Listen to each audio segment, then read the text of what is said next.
All right, let's see here. Let me make sure my device is good to go over here. All right, let's show my device is good to go over here. All right, sound is good. Sound check is perfect. All right, let's show my device is good to go over here. All right, sound is good. Sound check is perfect. All right, let's show.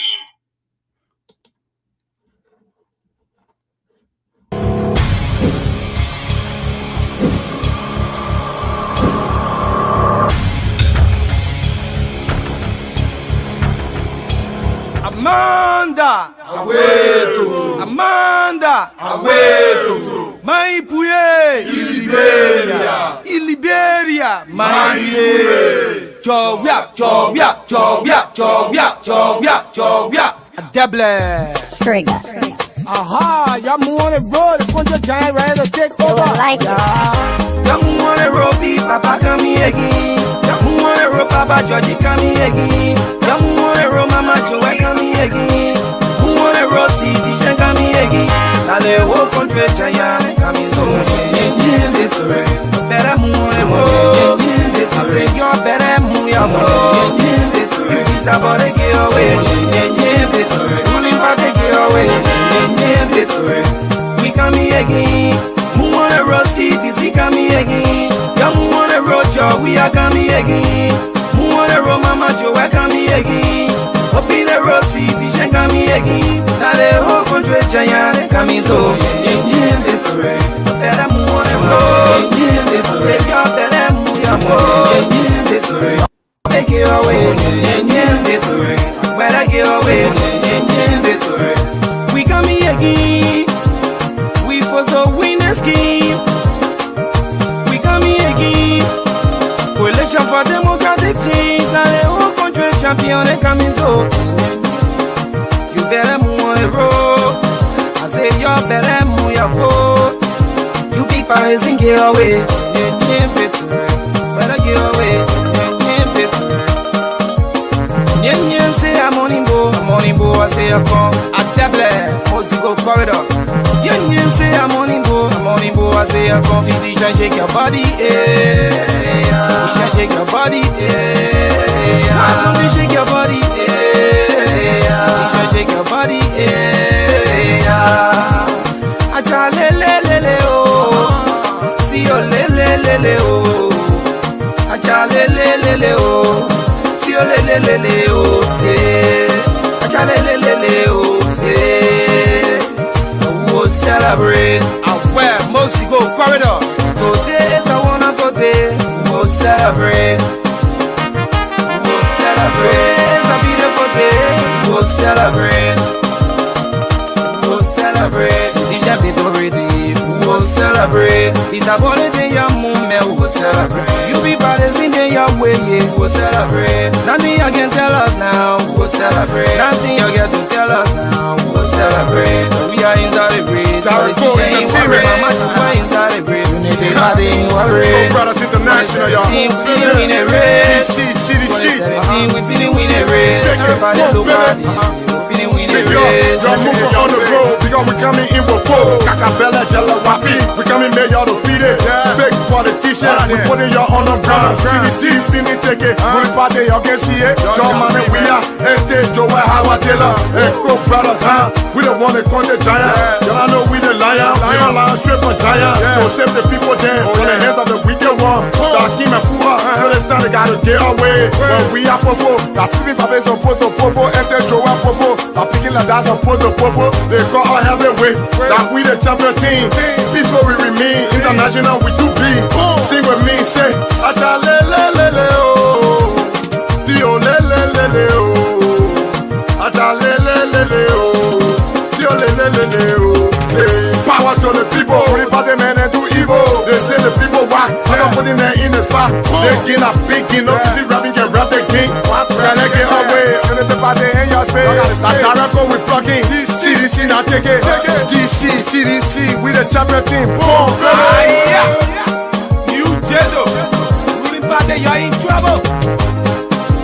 Come on, y'all move on the road. CDC coming in with four. We not taking the straight for Joe with body to the chicken crow. AFC say I win the team, but who about more than win the team? Now we the champion team, so for the win the game. AFC say I turn giant, but win a lion from Zion. Now we the whole country giant, we eat again and we eating Kayan. So if you're what You be people, y'all be making buck. AFC will not someone saw. If you're in one road, I keep with pour in your mouth. Ruling by the jelly, voila, every one of y'all making Paka, you guys see we take over, so you're coming in with far. We don't have for making fault, all we offer are making love. All the other party then going straight down to the doors. CDC we standing tall, observing and watching y'all. Y'all think that I'm thinking team, to be cheating the winning team. This time we too aware, so we changing the referee. This time we too aware, so we changing the referee.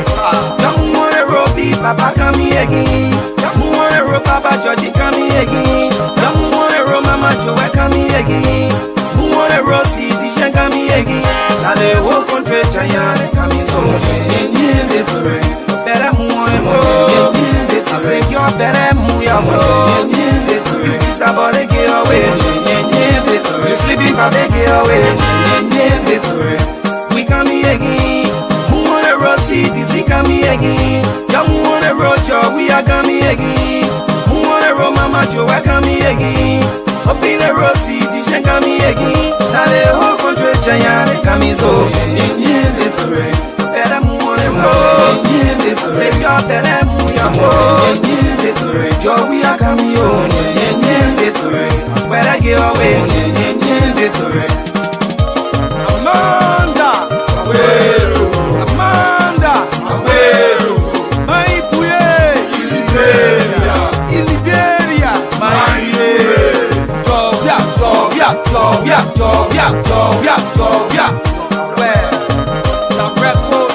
DCEMT Brothers International. all day. I think you know Bill Dunn, Big York, UJ. This time around, take it, CDC. All the way.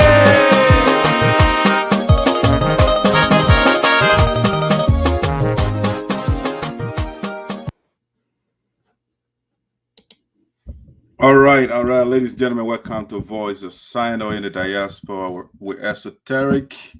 It's a special edition of the show. We are here this morning from my side with Christian Tababo. He is an aspirant of Sinoe County Electoral District number 3.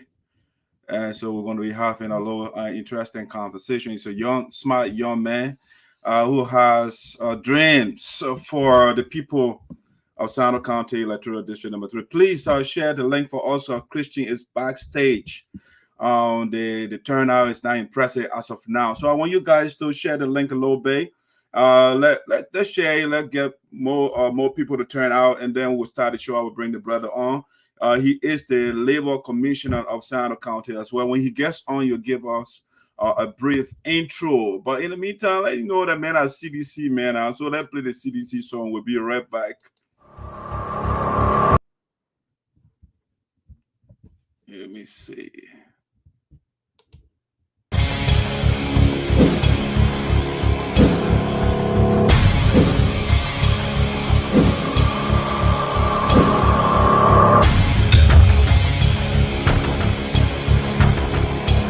Amanda, Aweto, Amanda, Aweto, my pouye, Liberia, Liberia, my Liberia. Jovia,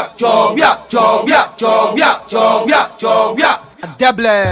Trigger. Aha, y'all move on the road, the country giant ready to take You over. will like it. Y'all move on the road, Papa coming again. Y'all move on the road, Papa Georgie coming again. Y'all move on the road, Mama Joe coming again. Move on the road, Tishan coming again. Now the whole country giant coming so better move on the road. I say you're better move your road. You be somebody get away. Ruling back the get away. We coming again. Who wanna road cities? He coming again. Young who wanna road job? We are coming again. Who wanna road Mama Joe? We're coming again.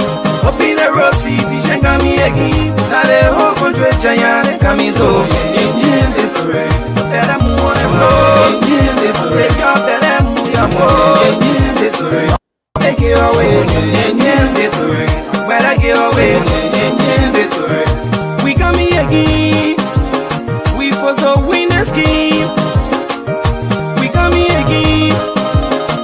for democratic change. Now the whole country champion they coming so.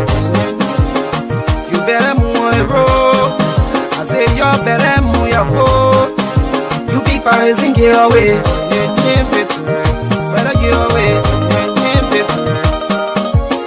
Nyen say I'm on Bo, I say I come. At table, Mosico corridor. Nyen say I'm on Bo, I say I come. See DJ shake your body, see DJ shake your body, why don't you shake your body, see DJ shake your body, acha le oh, see yo le oh, acha le oh. Le oh say, le oh say, we'll celebrate. I wear Mosico corridor. Today is a wonderful day. We'll celebrate. We'll celebrate. Today is a beautiful day. We'll celebrate. We'll celebrate. So DJ Vito ready. We'll celebrate. It's a holiday, your moment. We'll celebrate. You be brothers in your way, yeah. We'll celebrate. Nothing you can tell us now. We'll celebrate. Nothing you get to tell us now. We'll celebrate. We are inside the breeze. Politicians ain't worried. Mama, you are inside the breeze. Nobody ain't worried. Go Brothers International, y'all. Team feeling win a race. CDC. 2017, we feeling win a race. Everybody look at this. Feeling win a race. Y'all moving on the road because we coming in with full. Gallah Jegbadai-Fully, we coming mayor to beat it. Big politician, we putting y'all on the ground. CDC, fini take it. We the party, y'all can see it. John Money, we are. All right, guys, we got to get the show rolling here. Our guest is backstage. You've been waiting backstage for a while. But, ladies and gentlemen, again, this is the a special edition of the show. We have a special guest from Liberia, Sinoe County. I don't know whether he's from he's actually currently in the capital city or he's in Greenville. I'm not quite sure right now. When he gets here, he's going to tell us. But, ladies and gentlemen, I'm happy to be here with you this morning to have another brainstorming session to discuss the future of Sinoe County. Young guys, young people, ladies and gentlemen that are trying to vie for leadership position in that county. So our job as the Sinoe County Premier Platform is to bring the candidates here, or will-be candidates, so that we can hear from them. And so this morning from my side, I'm happy to have Christian Tababo. He is the Labor Commissioner of Sinoe County. He is the Secretary General for CDC Sinoe chapter as well. And also he comes with impressive credentials to the political arena. And so without further ado, let me bring that photo down and then I will bring Christian on here for us. Mr. Tababo. Yeah, Doug, how you doing? I'm great. Is my audio okay? Oh, very okay. What about yours? Yeah, the audio is perfect on my side here. Welcome to VOSD for the second time. Thank you. Happy New Year. Since last year? Yeah, no. No. We should have seen. Are you in Sinoe or Morovia?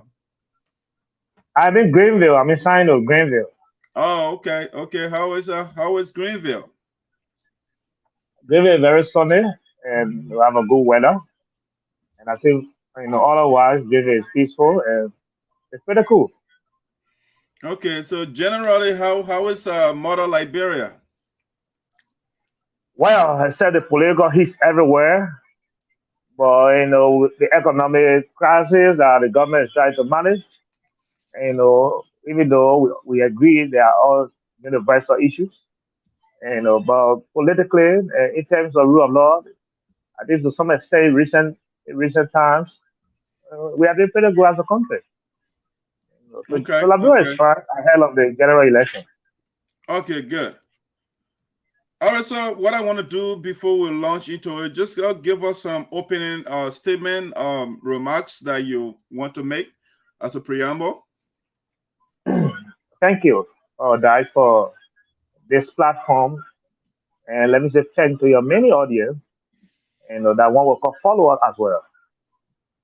To our people who are listening and those who are watching, let me say, even though we are in February, but better late than never. Let me first say Happy New Year.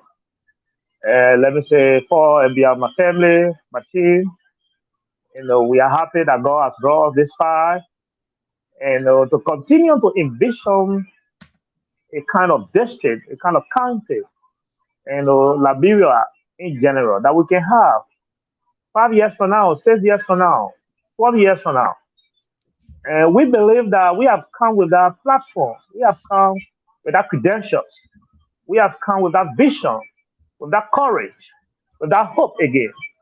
That after Romavi Jesus, we can still have a leader that we can count on, not only just as SAPO people, but as people of District Number 3, as people of Sinoe County. And that's why in these elections, or ahead of the election processes, we have been very accommodative, we have been very civil, and we have been appreciative of everybody, be it positive or negative against us. Because we know that politics is not a bread and butter, but we always watch our lands, to watch our utterances, to watch our terrains, so that nobody feel hurt. Because when we win, we'll be leaders for all. So that's why we bring it to the platform to be a leader for all, not for a particular group of people. Okay, excellent. All right. I heard a couple of things, and we'll go into that. I heard platform, I heard vision, I heard hope, and those things. So, but before you said that, you said in the country, it's an economic crisis that the government is trying to manage. You want to kind of elaborate on that a little bit? I thought you are aware because you've been following Liberian politics and Liberian development issues. For the sake of the platform, you know, we are aware that since the coronavirus pandemic, coupled with the crisis in Ukraine, between Ukraine and Russia, there have been a racketing increase in global commodities prices, ranging from gas, coming down to petrol in general. And so it also affected Liberia because Liberia is a small country that is also trade dependent on the national market. So they will have a trickle down negative effect on the economy. But to some extent, I think it has been managed by our hard working team at the Ministry of Finance with the fast started leadership of the president, Ambassador Weah. And I think I would be real to recognize that because if I didn't tell you that there was and we don't have any challenges here, you will not even have to trust me on the show. But I know you also been following those challenges. So that's what I said. Our country is managing like other countries in the sub region.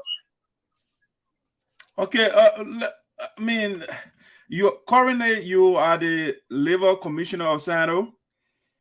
So Exactly. for a little perspective of how things are going in terms of the labor sector in Sinoe County. Thank you, Dad. First day when we came to this office as Commissioner of Labor, we came with a vision. We didn't just come because we wanted a position. And that vision was, again, firstly, to restore the hope of the workers in the ministry, at the county level, at the regional office. We didn't come because we felt that, we are between the poor people and quote unquote the deeper pockets. And so we should get ourselves into the deeper pocket to amass wealth for ourselves. And we were not self-aggrandized, and we were selfless. And on the basis of that, even for the couple of times we're in Monserrato, the ministry never experienced any differences in the Sano's operation, like strike action, go slow, because we have a system in place that the workers are aware, they know exactly when their labor rights is being violated, where they can find redress, even whether we are there or not, because as a leader, you should be able to meet people. So if I'm not around, my office is still being around because there are other staff in the office that are trained to do what I'm also doing because I know I will leave tomorrow. And the way to build a better institution is to always have the belief and taking that you will leave tomorrow. And when you leave tomorrow, when your predecessor takes over, where will he or she begin? So we are built an institution and at the labor regional office channel. We are building confidence of the workers. And we are also building confidence of the company because now we are mediator, we are the bridge between the employers and the employees. So we can't leave any of them behind while we are moving forward. So generally I will tell you that if I the ministry made a requisition of some vehicles and motorbikes and other materials across the country for the ministry. And I think with the 9 ministries that vehicles will be given to. So if Sinoe is among 9 counties that will be receiving vehicles, and Sinoe is progressing, Sinoe is doing well. And I said to be corrected, I think they will be the first labor ministry under my stewardship as commissioner in Sinoe that such is being, such is going to happen. Right now we also have a 5 years project that we are running, and we are trying to digitize the work permit to take it from the manual stage. All the progress are happening under my administration. So even when you are recording that in history, my name will not be left out. And so I think Okay. with that, the Ministry of Labor is doing well. Okay, excellent. So, estimatively, what is the labor force in Sinoe? Estimated that we are around 7,000 plus. Okay, 7,000 plus. And, Okay. and Golden Valley has a higher percentage of that figure. Okay. Okay. All right. So let transition here, Christian, to the major thing, and maybe you tell us as well. But I know it's the race for the office of Sinoe County Electoral District number 3. That's what you are vying for. But here's the question, Christian. You are currently the Labor Commissioner of Sinoe County. Why you want to leave that position to be a representative for the people of District number 3? Why? Thank you. Firstly, every man must grow. And as the man grow, a vision to also grow, a vision to expand. And also, when I was a little boy, I was here at the metro. After a few years, I was studying hard, so I was pass to the junior high because I didn't want to be left back, in the elementary. Because as my age was adding, I know I needed to be going to another level. And so, yes, I'm at the Ministry of Labor. I'm doing excellently well. After my workings over the time has shown, on ground, I was awarded 2 David Times as best commissioner among my colleagues. And I have believed that with the vision that I have, a labor commissioner platform, can I address that? I have a kind of vision wherein, I invested somewhere for my people, for my district, for my county. But where I am now, I've been entangled with statutory jurisdiction, and, wherein I'm only confined to Sinoe, not just only that, but I'm confined to labor issues. If I have to talk on all of national issues that affect my community, my people, I might not have that platform, or maybe my voice will not be heard. And I have a very strong voice, and actually I need to get into the record years so that those can be open, and a lot of things can be achieved for our people in our district. And so, yes, I'm a labor commissioner, and I have done what I'm supposed to do as a labor commissioner. What I want to do now can be achieved on the platform as a representative because it's a very big platform. All of you don't know about it, but I know that it's a very big platform. That when you are serious, when you are committed to your dream, you can achieve a lot of things. All the representatives who are doing it, they are not different. Horizontal over the years was able to do what he did, and he achieved what he could. And so where he stopped, I think we can begin from there to get it running. We don't want any situation that will take another 6 or 12 years before we start to get on path again. So we want to get going. We want to keep going. Okay, so you say you want to grow and get a bigger platform. What specifically do you want to do for which you want a bigger platform? Thank you, Mr. Sayapode. Is that the right name? Sayapode is right. Yeah, that's it. Okay. So every policy and every agenda has all of sub agendas. But in all, everything should be intended to achieving the better good of the people. So our platform is now a kind of an elaborate platform with so many in the writing and so many commitments. But in each of these, items I'm about to give you here, you find a lot more in it that will cover any other thing that you would think that might not be mentioned here. So to begin with, we say we want to also contribute to the healthcare delivery of our district. Which is paramount, so we make it number one. Healthcare delivery is a major concern for our community. Taking into consideration, the inaccessibility of the towns and villages, so it's important. We need to have a resilient health sector and a progressive and supportive one, not just health sector that will show you structures of the ORC or the residency of the ORC, but structure that, when you have in a critical situation in places the Perike, Bubadi, in places the Bo Sumia that don't need to find a way as far as Greenville before those people are catered to. Even if you have to be taken to Greenville, you should have a place like a health center that you will be first stabilized, before you can take your journey to Greenville. So many occasions people are die because someone has an heart attack without even stabilizing the person. You start putting on motorcycle and on vehicle and taking it straight to Greenville. You know, it's a serious issue. So for us, we think that it is important, and we make it our first priority. And besides that, I know to keep those questions, I know you will come to know to ask me before you talk about healthcare delivery. Why have you done that setup before? I know the question will come, but just keep those a little bit, you know. And and I also look at education because you cannot have a resilient health system without trained nurses, trained doctors, and trained physician assistants, and the rest of them. So education also is another key area, a key priority that we're going to tackle. We are not coming to tell you that in our first term or for 1 year we'll connect Dragon Center with the Harvard University in America. No, that's not what we're going to do. But I think we can begin with something that will make the government understand that the same way the children in Congo Town, Monserrado, the same way the children in Single Monserrado deserve quality education, the children in Jacksonville, the children in Tassou, the children in Detroit, the children in Kabade, they also deserve similar education. And so, how can we achieve that? Will come in when you start with the question to allow us to follow elaborate. So let's move to the next one. We have here youth and women empowerment. Youth and women empowerment, because it will be a failure in my first term if, as a young person, I'm a representative, and after 4, 5 years or 6 years, the young people have nothing to show to both of that young people can lead, and also to set a precedent as a giving opportunity for other young people that will come after me. I don't want to be selfish that after I've served and left the legislature, all the young people cannot go there because of my character. And so we think that the empowerment in several areas, we'll look at the tertiary education will also be tackled. We're not just going to look at the issue of primary and secondary and college education, but we'll also attach vocational institutions because that's another broad area of opportunity for our young people.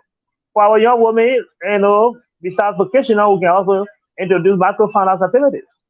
When I was working at the Ministry of Gender, I have expertise in that because we are running two different programs. One under the UN Women that was called the VSLA, the Very Safe Loan Association. So there we have a lot of potential business women in Greenville, Sinoe, and in environs that when they see all the stakeholder Boston, we go with the Ministry of Gender, we work with them. So the skills are there, the expertise are there, the willingness is there. We are looking for a platform that, and that's what we are saying. And so moving forward, also all of these certain points that I just pushed, all of the good things that I just listed, cannot be achieved if if not impossible, but it will be difficult if you don't have good roads connectivity. Because if you want to build clinics in other areas and the place to call off, how do you build clinics? If you have to spend 15,000 or 30,000 to build clinic, it will cost you 60,000 to build a clinic because of the cost of transportation, because of our roads. So we also have to look at the issue of roads. And nobody's going to ask me how you're going to get the money. I'm not going to be the one to take the money from my pocket, but that what makes me a lawmaker. Oversight, advocacy, and representation. You have when you are representing people, they need to know that they have no reason anymore to panic because the one who is there representing them is doing quite well. And so all of these basic social services are necessity to the people. So going forward, we talk about unity and development. And Chris, let me hold not you right forget. there. We have a little bit of time here, so you're going to elaborate further. Let's do some follow on some of the things you said. Christian, Okay. right now you are the Secretary General for CDC Sinoe County. And what that Sure, means sure, is you're closer to the powers that be, you know. sure. What I mean, I'm still wondering, I'm pondering why Christian cannot do what he is doing right now. You are closer to the powers that be right now, but you want to go to the Sure. Liberian House of Representatives before you do this thing. Why not prevail on the president No, right not now to get some of these things not going? before. Thank you. That's why the question you were banking. Just let it out quicker. But you should have kept it as a last shot. But no problem, I will take this. That's what I told you as I was giving all of the items that make up the platform, and I said, I know you have a bunch of questions. Then I will come. But let me just go over some so you can forget. For example, I spoke about the issue of healthcare delivery. And you're saying, that I'm a Secretary General of the party, the Labor Commissioner, I'm closer to the government. Well, I can't do that now until I get elected. The word can is why I've come and to honor school. Because you can say can when I'm already in the process. Right now in Sinoe, I have been contributing and continue to contribute to the health sector of this country. And now something I'm saying because I'm on this platform, you have your way of getting information. Find out from the FJ Grant Hospital. Find out from there. I have a I call it I have a package there, and that package is intended for our the maternal health area. Most of our pregnant women are in difficult conditions, and they have to bring them down to Greenville to go through C-section, and sometimes they can't afford to even buy 2 pounds of blood. Can you imagine that? 2 pounds of blood. For you and for me, the 2 pounds of blood might be nothing because we can afford. But to all, it's a life-saving donation. So if my number is there and they call on me, no matter the hour of the night, and I went there and I purchased the 2 pounds of blood and I get life to somebody, that's a healthcare sector I'm working right there. So it tells me further I have passion and I have vision for that sector. But I'm not doing what is more expected because of the limited capacity I have. But if I'm giving a bigger platform, I know my anger in that area will drive me, that will drive me to play a kind of role that it will be seen that yes, indeed, we wasted time to have brought this young man here. Because how he come, but now would have been far. Well, Now, Christian, I'm yeah, not interrupting yeah, you, Christian. I mean, yeah. helping to purchase a pound of blood or two for somebody who needs it is a good thing. But I mean, Mhm. how long can you sustain that? I mean, again, you are part of the powers that be. I mean, Yeah. why don't you guys do something? I mean, I'm hearing that sometimes the hospital, even medicine in there, all those things. But now Christian wants to be a representative before we can get medication in a hospital in Sinoe County. I mean, why can you do it Thank right you. now?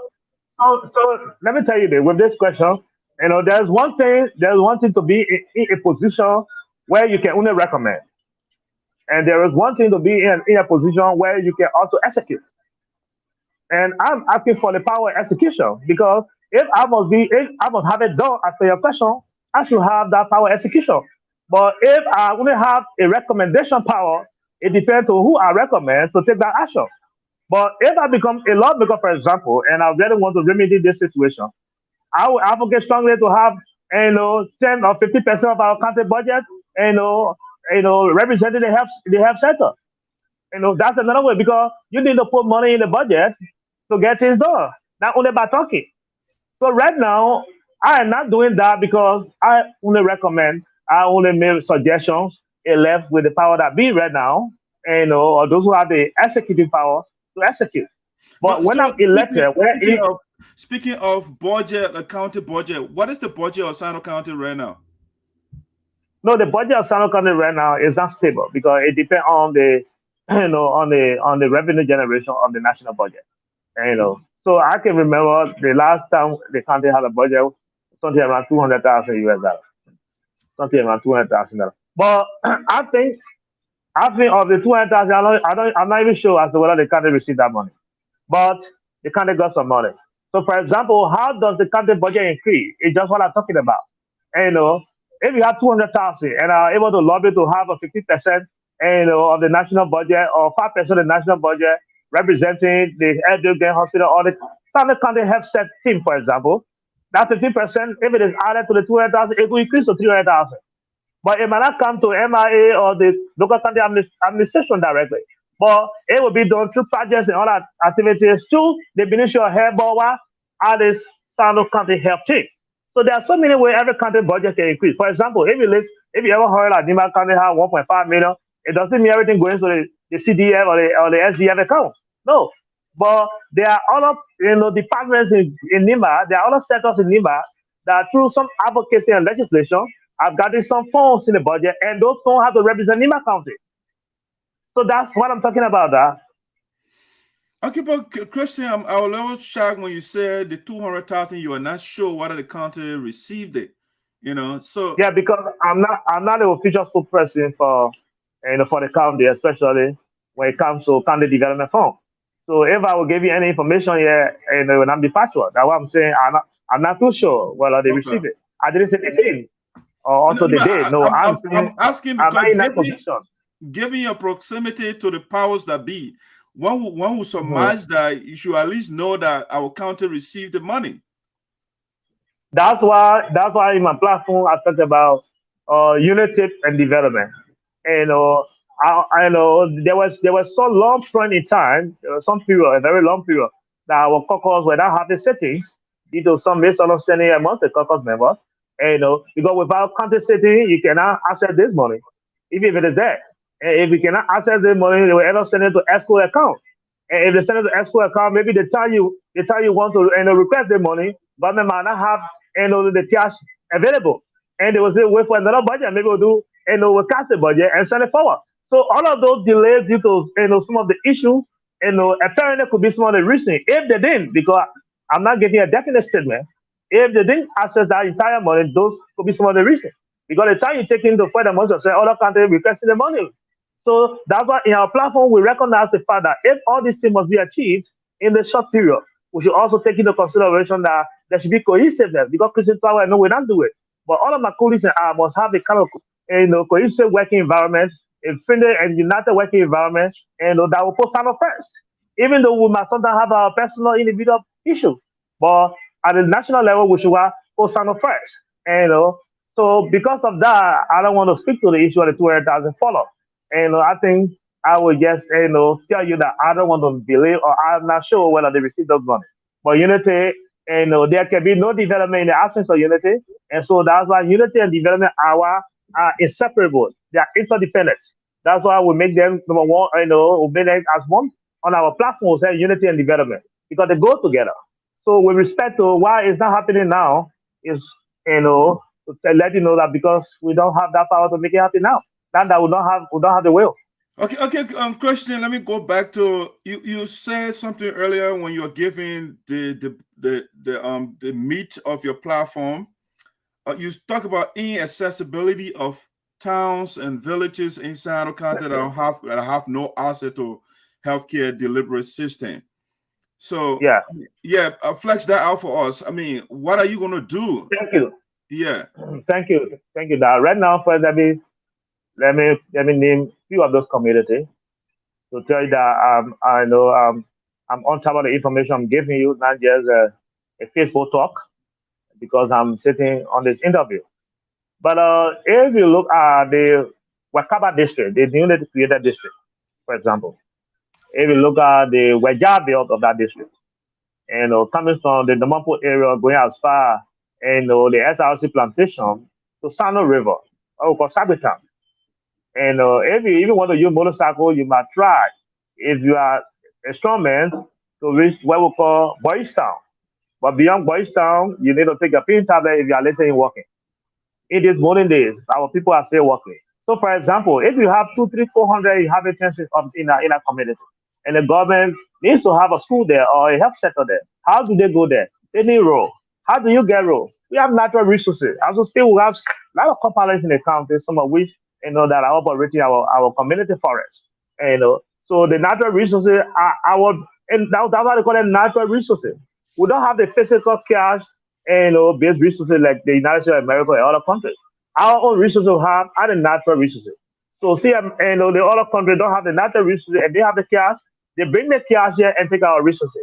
So if they bring the cash here and take our resources, it is intended to better the life of our communities that are around or that are being protected by the resources.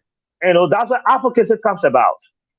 We're going to be pushing a point, for example, to our colleagues and to the government that it will be very developmentally insensitive if Sano will have one portion of the resources in the sub-region, and Sano will be lacking road connectivity. We'll have over 100 companies in the country. So where is the social responsibility of this company? If they are implementing it, how are they implementing it? Because it should be seen on the ground physically. It shouldn't just be written on a piece of paper every year and the company report and company doing well, but you can see it in the lives of the people. These are things that started since 1847, and they are continually. Every government will come and do their part. I'm not going also to tell you I will eradicate it, but I'll fight it. I'll fight the system. And so we're going to talk to our development partners. Christian, you are coroner in Greenville. The other day, the Sinoe County community radio station, the guys did a magnificent work. They toured the various streets of Greenville. I'm talking about the capital city of Sinoe County. And you got logging companies, the trucks are literally stuck in the mud, you know. I mean, you got companies in the county right now. But to even fix the roads that the people are using, I mean, Christian, I mean, what would you do differently from what Christian Duncan and the people that carry companies in the county are doing? I mean, I just want to get your formula. I mean, what is it that they are doing wrong that you're going to do correctly? No, I would not want to go directly at them to say they are doing this wrong and they are not doing this right. I would do it. But if we don't have roads and the people are taking our resources, then something is going wrong somewhere. When the trucks are getting stuck in the middle of the city, in the city square, the trucks are getting stuck. Something is not right. I agree, but on a divisional level, there are people and officers responsible for that. So if these things are happening and those officers are there, those who wanted to these kind of questions answer, because so that not going to do. You have the city mayor here, and and you are talking about Greenville City. Even though I'm not running yet, but it's part of Sinoe. Also, my concern is the county's capital. And I would appreciate one of the days you can have the city mayor on your show to give you this opportunity. Also, it would be a good thing. And if you want, I can do that everything with him for you. Get off I don't want to issue that are covered by his office. Because those are some of the things that increase the dignity in Sinoe, where other people think other people are not doing anything at all, and they are the only people that are doing the right thing. And I don't want to be condemning a police action when I'm elected. I think that I will always appreciate the little they will do, and we can always try to see how we can all do better. Yeah, but Christian, if our colleagues when they do things wrong, why don't we call them out on that? We have to only praise the good thing they do, and we ignore the reason is very simple. The reason on this one is very simple. If you have an elected job and you are going the wrong way, I will cover you and I will bring you back. I'm not saying that if you are appointed by the president, I will not criticize you. But my criticism will only distance myself from you, especially the way our African mentality is. Because the Constitution is clear that those appointed by the president work at the will and pleasure of the president. So if you work at the will and pleasure of the president, it means that you only do what pleases the president, not what pleases Tababo. But if the Bible saying the queue to vote for you under the rain, under the sun, and you're having some missteps, constitutional, the Bible has that right to correct you. And so even lash at you. But unless the man will enjoy the confidence of the president. No matter how you talk, even though at times petition can remove me if the president so desire, even though at times the code of public opinion can also bring it down if the president so desire. So I will always leave that to the president. Because I mean, for some reason, Christian, I have a problem with that constitutional provision to be working at the will and pleasure of the president. I think it should be at the will and pleasure of the people, because at the until we can amend that part of the Constitution. Right now, it is at the will and pleasure of the president. I agree. So maybe in the future, if we're having some constitutional review that we have I think in 2014, and I was the head here in Sinoe. Under Councilor Dorian Maya Buzuska. I don't know why all of us thought that we didn't change it, or we're not smart to change it, but it is not late. We still have the time in the future to do that. All of these laws were good yesterday, but not all are good now. So there will always need to have a revisitation of laws to make sure that they conform to today's reality of the people. Because laws are made for the people. Policies are made for the people. They are not made for those who are the maker. They are made for the final recipient of those actions. So yes, I agree with you. The issue has been that they should work at the will and pleasure of the people. But unfortunately, it's not that. The only people who now work at the will and pleasure of the people are those who will be elected. And that's why I want to be elected, because I want to work for the people. I want to work at the will and pleasure of the people. Okay, excellent. So, ladies and gentlemen, my special guest is Christian Tababo, the Labor Commissioner of Sinoe County. He is representative hopeful for Sinoe County Electoral District number 3. I got a number on the screen over there. If you want to participate, you can call that number. I will look at your comments. I see some of you coming in with comments. I will read your comments shortly. You can call me also via a messenger if you can call directly. That's another way you can contribute to the show. But Christian, I like when you say women and youth or youth and women empowerment. I like that, but why only youth and women and not elders or not everybody empowerment? Thank you. You know, my brother, development, those of you who might understood the issue of development or who study development, development has several components. And it has several, several definitions, several meanings. And you have the human resource development, you have the human capital development, and you have the physical development. And but one cannot leave the other behind because they almost move together. So, for example, if I empower a lady, for example, that I did not just empower only a lady, I empower the husband also. I empower their children. Because when a mother is empowered and at the end of the month, end of the year, she's able to bring something home, the first concern of a mother is the child. That's the first concern. And once the child, the father, and the mother are at home, and the mother's concern has to be the child, the father also will be brought in that concern. Because whatever she cooks, she will leave her husband out. So, yes, we'll start with the women. Yes, we'll start with the young people.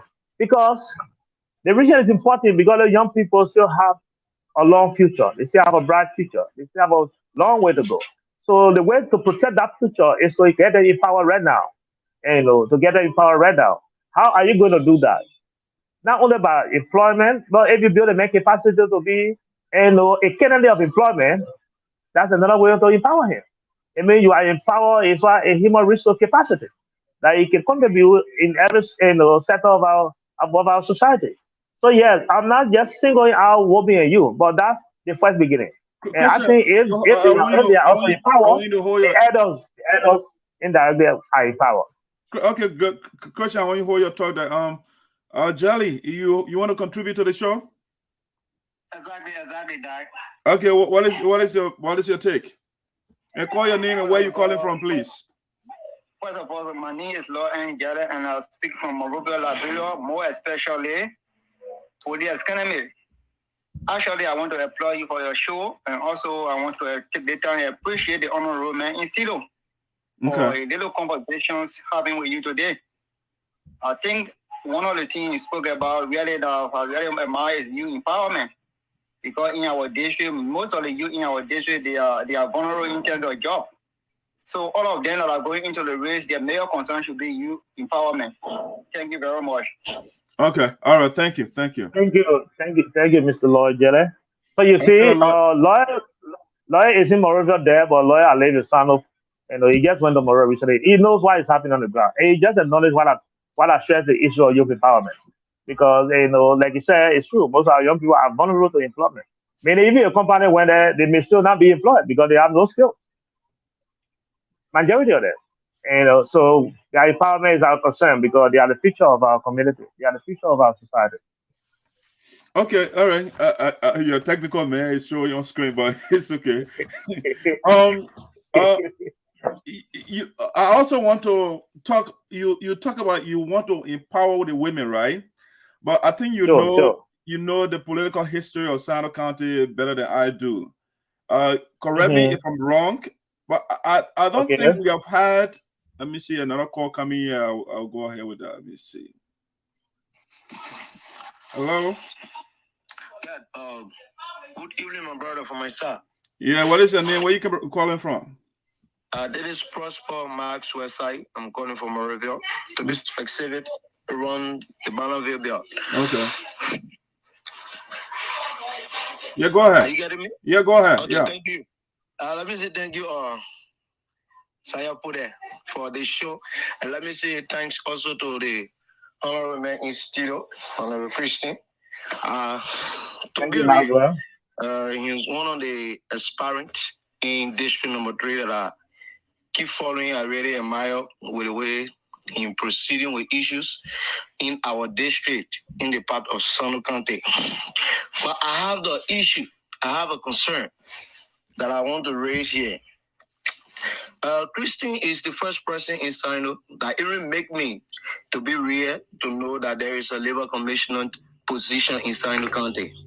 And with all what he said about the Labor Commissioner, how he proceeding with things, how he making the office to come to reality, that's true. That's true. This is my concern, Christian. Even the Bible says there are time for everything. There's seasons for everything. Since you already occupy in the position of Labor Commissioner in Sinoe, and to look at Sinoe right now, there are many companies, there are many workers in Sinoe. The Labor Commission, the labors there is too much, and there are malpractices from these companies.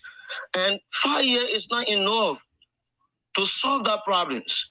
Since you are doing a good job of the people of Sinoe by advocating for the employee and the employers, I think 5 years is not enough.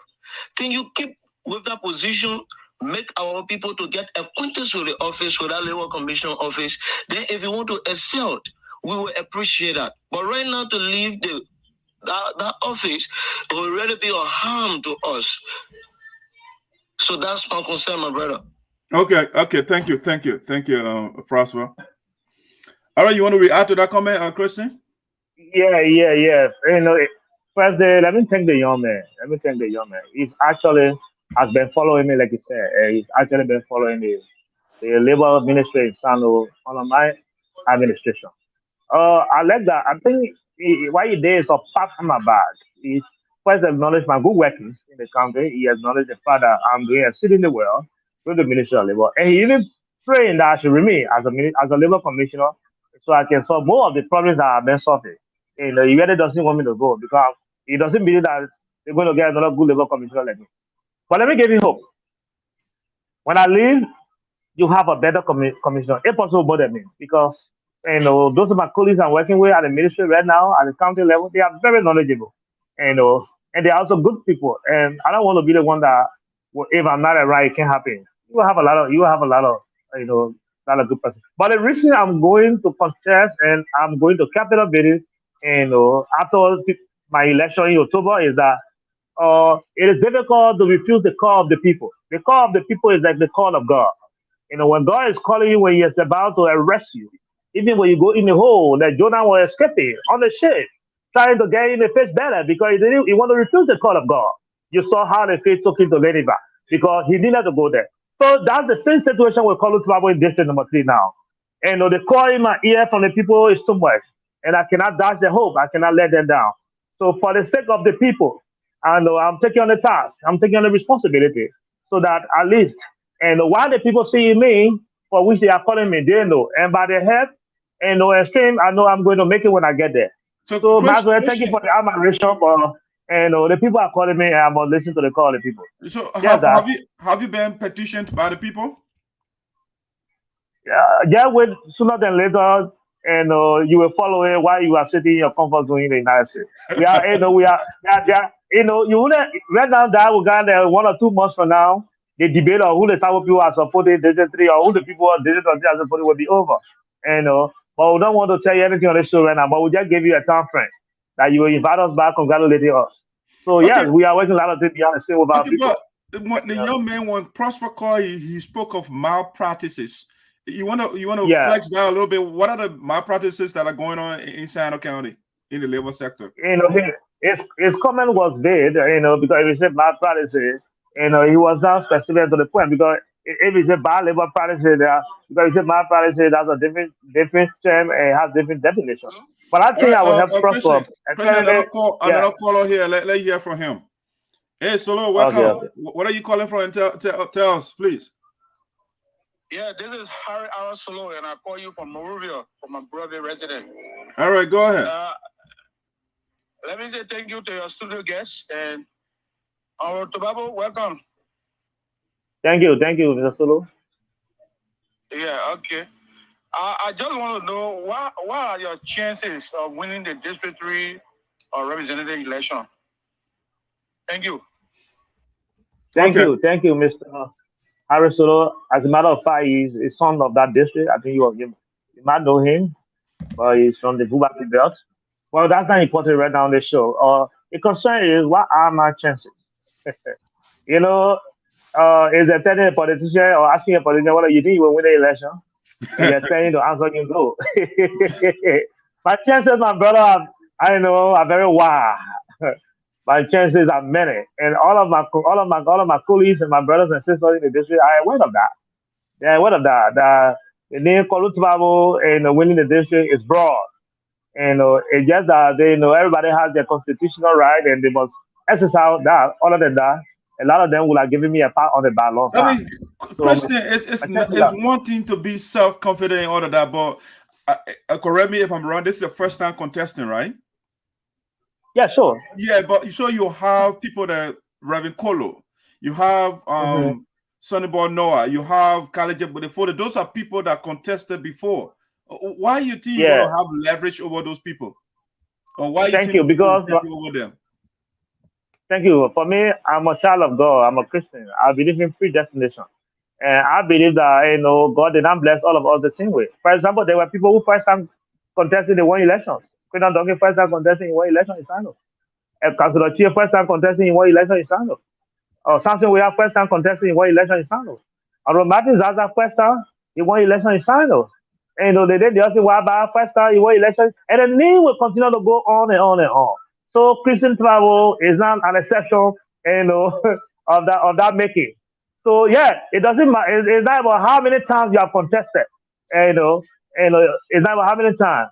I don't want to name the people who are contested several times. Even though it does not also mean the weakness. Those names that you just indicated, those are household names inside. We talk about Zaza, you talk about Waba. Those are people that permeated the entire county. I mean, we're just having Christian Tababo, you barely know in district number 3. So, okay, with that concern, let me give you an analogy. Let me give you this analogy. For example, you talk about the names, but let's look at the issue of football game. Even though politics and football games are the same, but everything has 11 men. But whenever, for example, at the time Messi was on Barcelona, when they are going to play certain teams, they always pray that Lionel Messi should not play because they believe the presence of Messi on the field is a defeat to them already, right?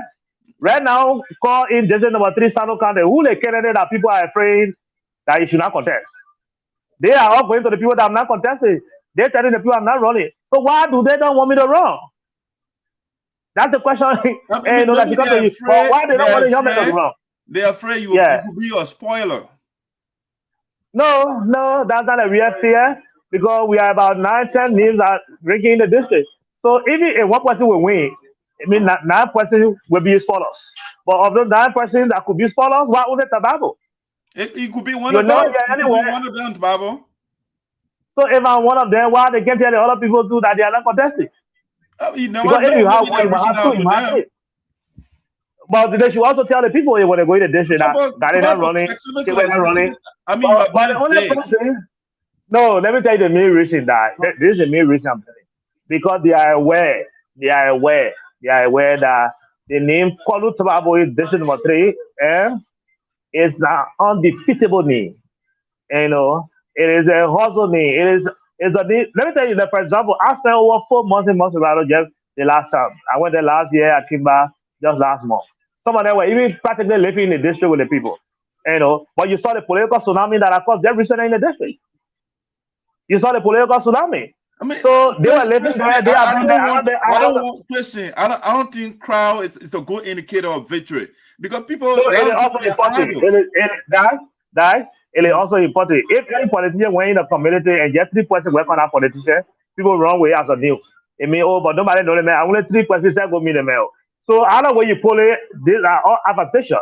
So this advantage to me now is the tsunami. Right now, the talks around that is that people say charter trucks and higher trucks will take the people from Greenville to the district. How would they say I don't have money again at the same time, right? They do charter trucks? Where? If I have money to charter truck, why can I pull it in my cafe? Where?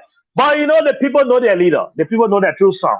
And all the other songs are not bad. It is my song that is shining. It is my star that is rising. And nobody can call it off. So no matter what you do, the day I appear, you will see the sincerity in the people that they is the man that they want. Why can't the people understand this? Tababo, you are speaking ambiguously. Specifically, who are those that are telling you to step aside? You know how they do it? They don't come in my face and tell me step aside. But when they go any community to campaign, the people who they go to can ask the way you come into us just so. Now we're not running, now why you come here? So instead of them to say no, I'm better than Flower because I've done this, because I will do this, I will do this. They say no, you're not worried about that man. That man not coming, he will not run. So I did it right for people to tell the people that I'm not running, even if I decide not to run. Well, they're the one who asked me to go into the race to contest. Hold your But tongue. we There's do a now call to coming. me on my There's a call behalf. coming in here. There's a call coming. Morris, come on. Good afternoon, to Mr. Tababo. Tababo, are you hearing him? Let me come again. Maybe I will. Morris. Yes, good afternoon. Okay. Yeah, good afternoon. I'm hearing. That's Morris Saka. That's Morris Saka. Please tell us where you're calling from. Oh, I'm calling from the University of Cape Coast, Ghana.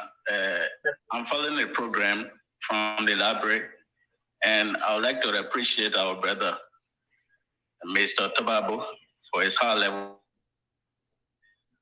intelligence in discussing the issues. My question will have to do with, he's a member of the coalition. There are other people that are aspiring to run also on the party ticket. Does he feel bothered by there will be an imminent primary between him or among members of the party? That is my question. Thank you. Okay. You can only feel. Thank you, Chris. Thank you, Mr. Morris Saka. That's a very smart question. That's a beautiful question. But you can only feel bothered with something that you unexpected. But for the fact that I said I want to be representative, I will be running for office, and I will contest on the ticket of a political party, I should be aware that there will always be primary. Primary is not. Primary is not a strange name. It's not a strange thing. So those should be even my first considerations. My first survey that I will do with my chances before I even decide that I want to run. So I'm aware that there are other young brothers who also have interest. And I don't know whether they will come to the primary, but I hope that they come. If they come to the primary, I'm hoping that we'll have a successful primary. Because I expected that there will be primary. So yes, Okay. I'm not bothered because I know my place. Okay, so Christian, before I forget this question. Let me see another caller calling here. Let me see. Hello. The encyclopedia of our time. Yeah. You wanna talk? Let me see.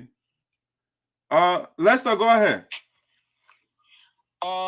Let me say thank you to my own brother Christian Tababo. Could you tell us where you're calling from, please? Oh, I'm calling from Liberia, Monrovia, Liberia. Okay.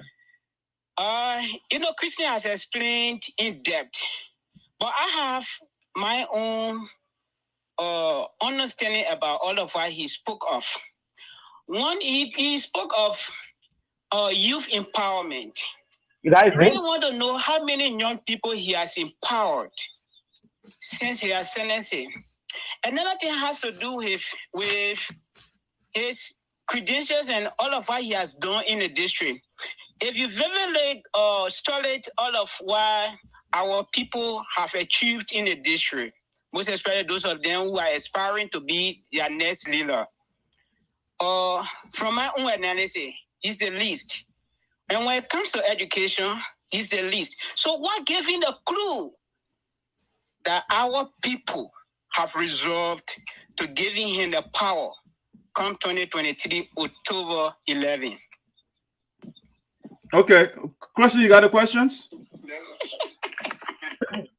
Yeah, thank you. I got it very correctly. I got it. It's a very nice question. In fact, it is a promotional question.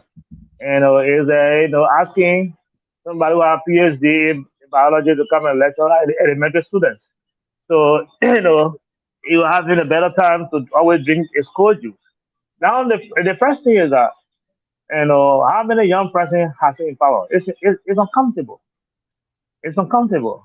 I have recommended a lot of young people to build companies, around here, and they are working, gain for the employer. I have helped a lot of young people get employed with central government, and some of who are even help to get employed, help other people get employed. So if the other people are giving that person the credit, they will also give me credit, because if I did not get that many jobs first, he will not get other people jobs. So the issue of education, he spoke without how you call it, giving statistics. To say it is easier and to say he's the least without speaking to your statistics and your sources. But for the satisfaction and the platform, we will just speak to that. I'm more educated than any candidate in that district. Sorry to say, I'll repeat that. I'm more educated than any other candidate think about in that district. In what way are you more educated than the other people? In what way? He did not pull it in any way. He just saying education release. So if you're saying why would I pull it my way? In what way are you educated than the others? That's what I'm saying. I thought you were asking.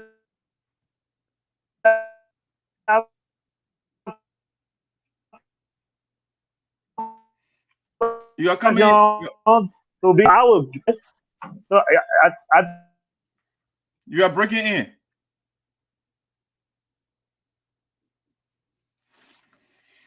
All right, yeah, we are back to a little technical glitch over there. Let's see whether you're going to get better. We allow you to come back on.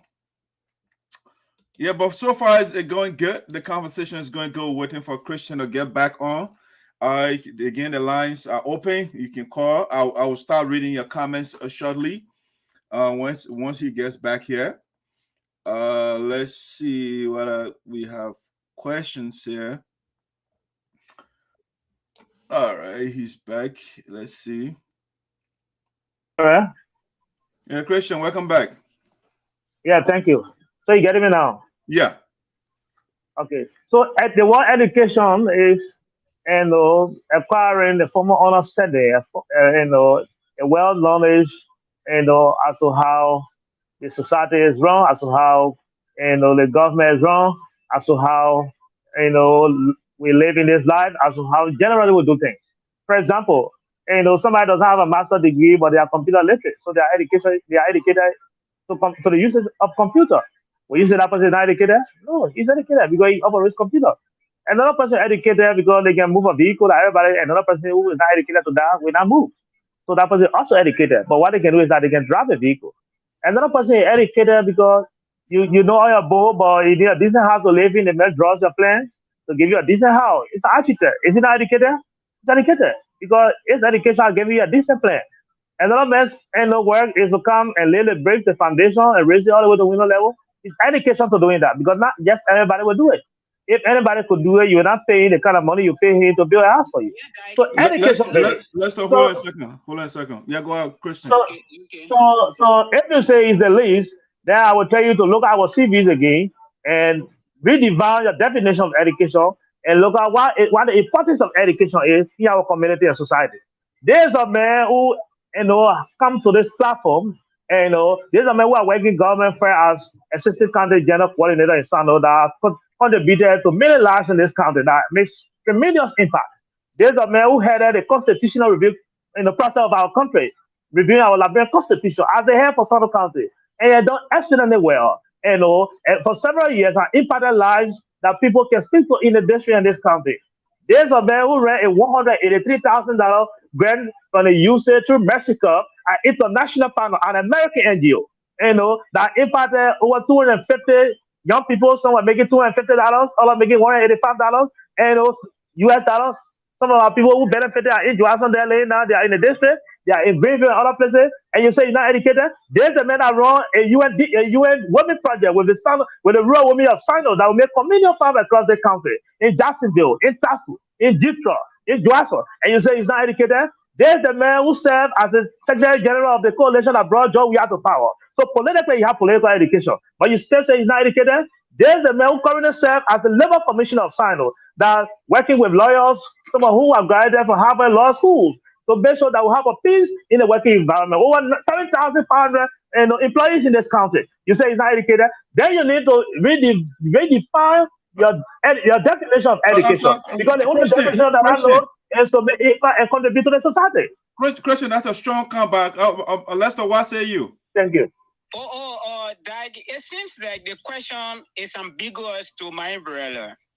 But you know, my curiosity has to do with his tertiary education. Like, if you check all of those who are the representative position,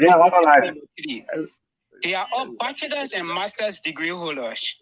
Unlike Christian, when it comes to development, you have other people who have footprints that can be visualized in a district, unlike Christian. So I don't know why I say that he's jittering around the question, speaking of political credentials and all of that. Yeah, but Lester, before Christian comes in, is tertiary education a requirement for running for office in Liberia? It is not. It's one of the requirements. It is an advantage. Oh, you understand? Wow. It is an advantage. Like those who work at the level of parliament, before an individual has a chairperson on a committee, you must have obtained a degree in such discipline. So if Christian should be a representative for our district, it means that he will serve as a chairperson for all of the committees. Oh, okay. So your concern is serving. Your fear is you would not be able to serve on a committee. But we had a Harvard graduate before who was the president of the country, man. What did she do? No, forget about that, Dad. Let me help you. She did not do much, but she can point to things that she did. And of all of the places she went, she represented Liberia well. It is because of the experience and education she had. Okay, all right. Let's bring Chris. For my brother to speak to the issue. Instead, he speaks like one who had the credential. Look at what he said. I'm more educated than all of the aspirants in the race. That's a pathological fabrication. So, Lester, that's why I was pressing you to clarify that, and we'll go on that. We'll come to that point. So what's the education you're speaking of? We're going to press you on that for sure. I wanted to get that clarity to myself. Yeah. So, what's the issue? All right. Let Christian come in. Thank you, Lester. Thank you so much. Thank you. You know, the first thing of that, I like the energy of Lester, but it's just that energy was too much until you miss out a lot of things. And so that I just gonna bring it back. And mind you now, before I go to that, let me tell you, it's understanding education is what I'm coming to say right now. It's understanding education. He just graduated, he got a degree. Good. So he's educated. Now he does not understand, a degree holder now does not understand the meaning of tertiary education. There's no difference between tertiary education and vocational education. Tertiary education is just about acquiring other skills that you cannot get formally through a higher institution of learning. Like that you don't have to go to college to do. That's what I just talked about in my platform that I would do. So what does being a lawmaker mean that I'm going to go to a vocational school first? Let me stop you right there. No, I'm not cutting you up. Did you say no distinction between tertiary education and vocational education? That's what you said? Tertiary education and normal education, formal education that you're talking about. He asking what is my tertiary educational background. That's what he said. Mm-hmm. And you also pose that question to him. Also, is that a yardstick to become a lawmaker? You pose that question to him. And he did not elaborate further. That one I just gave you an understanding of education aspect. What I just told you that he's a degree. So for him, that's the only person who is educated. But let me drive in through this. He talks about setting on a committee. Okwena Duncan is the former chairman on Labor. Is he a lawyer? I would say no. Is there any degree again calling labor degree? I would say no. So why did they make chairman on Labor?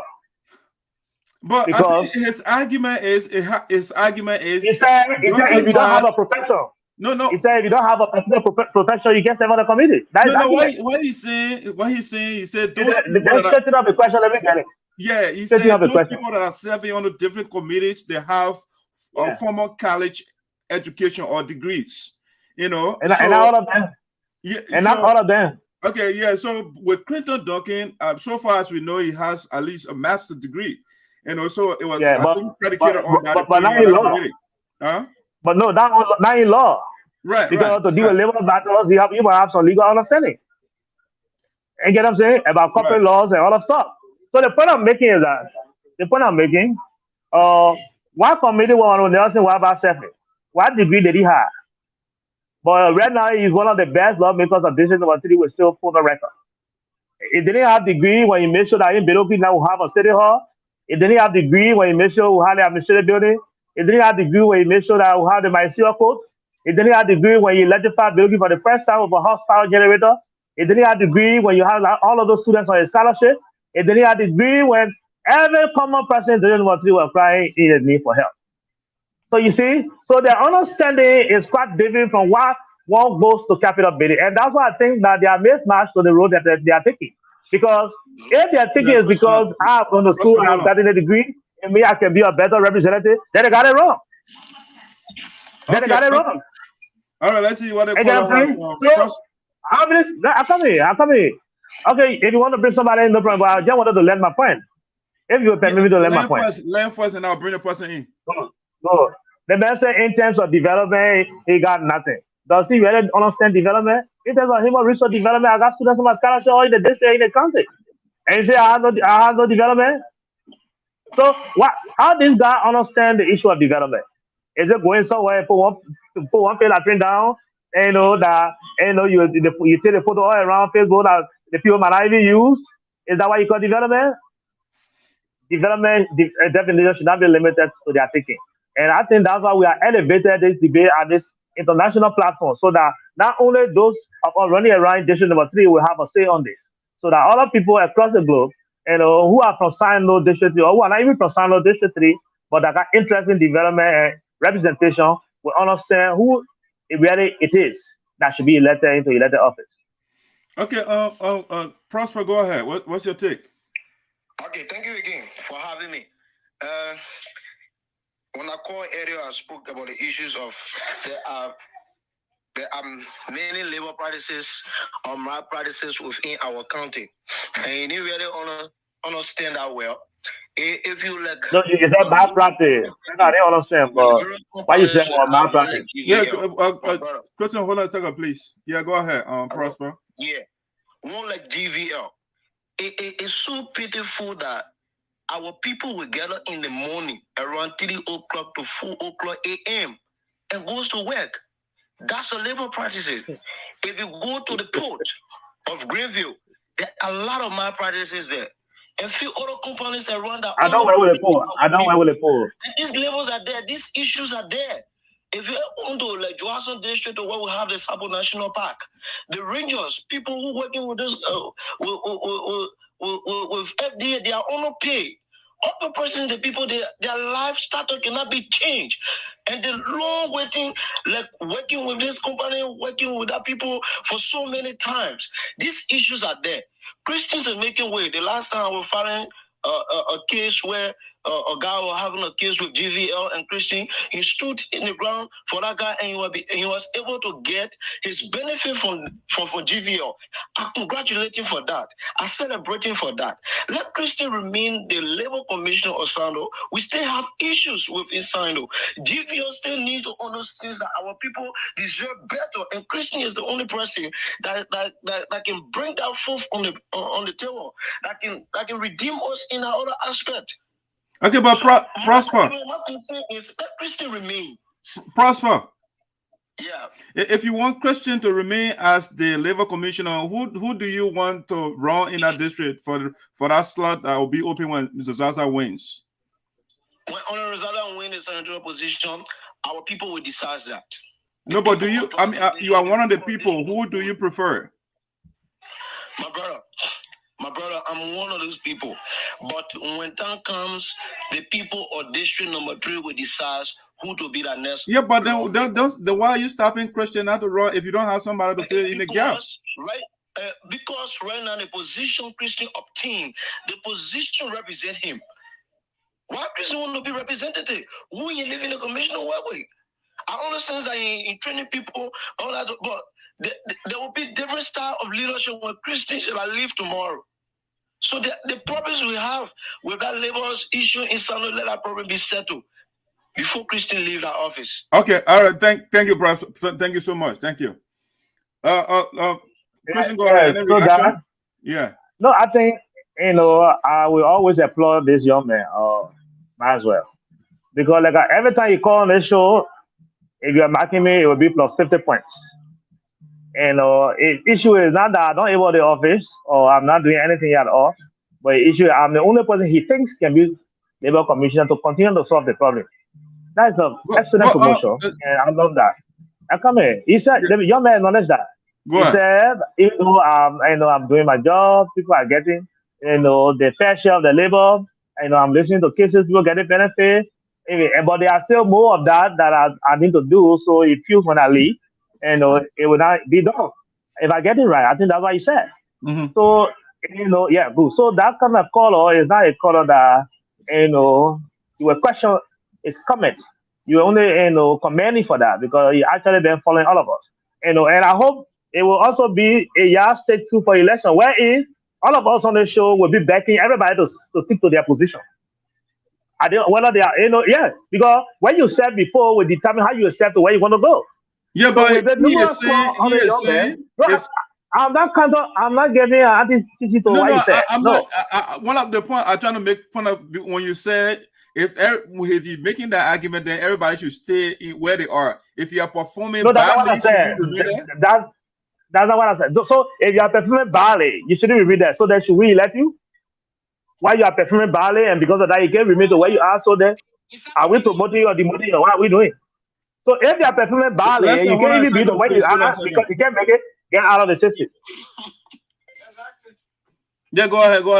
Question, sorry, the guys are calling. That's why, yeah. No, give them time. All right, but before I bring Lester on, I want you to tackle this question before I forget. On your platform, you have women empowerment, youth empowerment. And as I was saying earlier, as far as I know, we have not had a female representative in Sinoe County Electoral District number 3 or anywhere in Sinoe County. So, I mean, if you want women to be empowered, and we have at least 3 females in the race right now, why don't Christian Tababo empower one of those females so that we can have a female representation at least for both genders to be represented in the county, in the power structure? Thank you. That is a good question. And I would have loved that, and I would still love that. I would still love to have, our women, not just District 3, but women of Sinoe, women of Liberia, getting elected positions, getting into the legislature, like there are all of few friends that are there. But when it comes to elected job, the condition to take it there is now sympathy. The condition to take it there, is now empathy. The condition to take it there is now on agenda. The condition to take it there is on the willingness of the people, on the basis of what they think you have done and what they see in you that you can do. But for example, if the empowerment that I'm talking about will be an empowerment that will be designed and implemented by my very self as a lawmaker, with a specific area of concern. Let's say women and you. Right now, even if I say, okay, since I want women empowerment, I prefer one of our sisters who are contesting to take. Will the people agree with me? It's another thing because politics is the will of the people. Yeah, but Christian, if you have that influence in the county, you can use your influence to canvass for vote for one of those ladies. Mm-hmm. You don't think so? So I think so. But again, like I told you, the very people who are we carrying this woman to or our sister to sell are the very people who are saying they want myself to come. Okay, so maybe they know they're very reason. Let me see. Let's look at Carlor. Let me see what he says. Let's point on as many times he wants to get on. Thank you for giving me the opportunity again. I don't want to say our brother is attracted to politics when he spoke of the city hall and other projects that were implemented under the stewardship of Senator Wlayee Nyantee. And, accumulated that to that of Nelson Wava, a man who was like nowhere in the parliament. That is something that speaks to his limitation when it comes to politics. That speaks to his questionable credentials. The man said he is the most educated man in a race. Yet he linked himself to Honorable Nelson Wabai. So how can you reconcile that? You are the most educated man, but you compare yourself to the least man in the house, yet you claim to be the most educated man. But Lester, you sounded arrogant though when you said the man is. I mean, based on why you say he was the least in the building. No, I carry on comparison analysis. I'm not arrogant. Christian is my friend. You understand? No, not me. No, I'm talking about Honorable Waba, the late Waba. You said he was the least. Honorable Waba, who you said was the least? Not me. Honorable Waba. To why he expressed. So what are the indicators? What did you look at to say that Mr. Waba was the least in the Capitol building?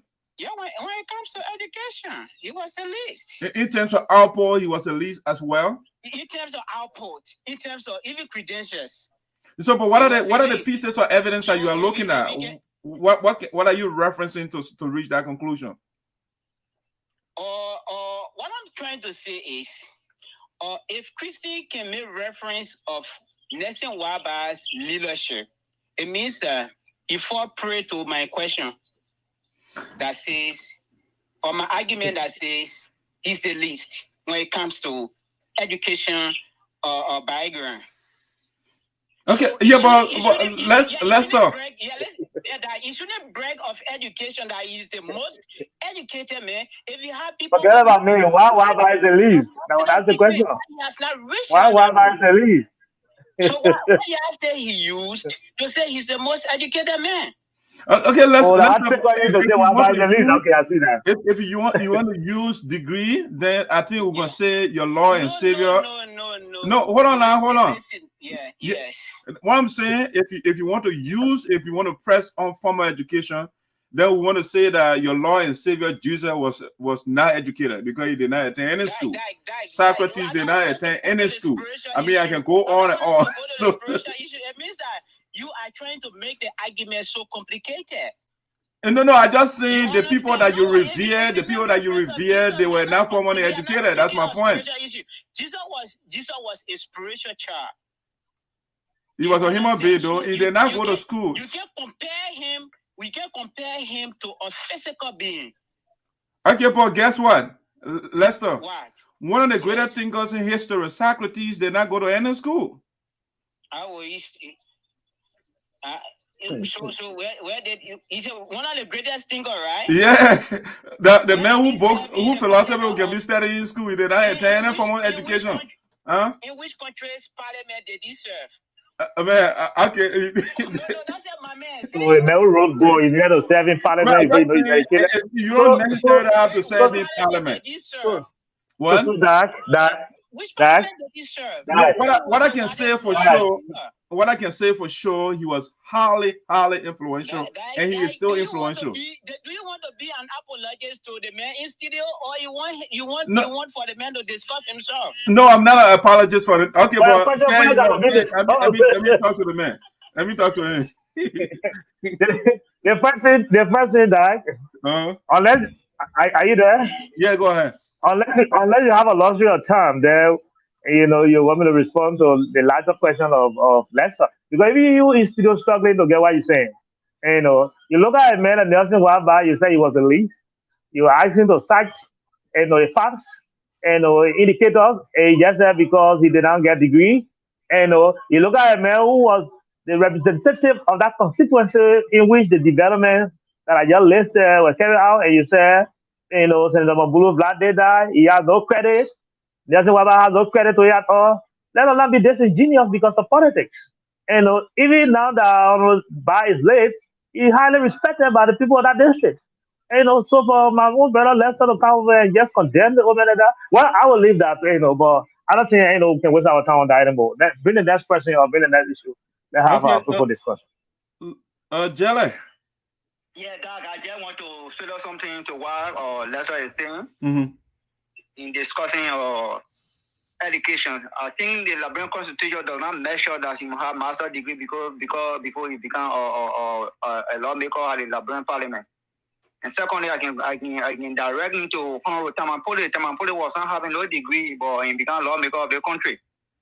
Balan become he don't have no master degree or BSc, but he become a lawmaker of our county, and also he work directly as a lawmaker. He function as a lawmaker in the county. Today, if you go to Tuasan, you check the Ministry of Education, you will see Tuasan Public School. That school was erected by Nelson Waba. So all of those things, our constitution does not require quality education. They say you should be a high school graduate and above 25 years of age, you can become a lawmaker.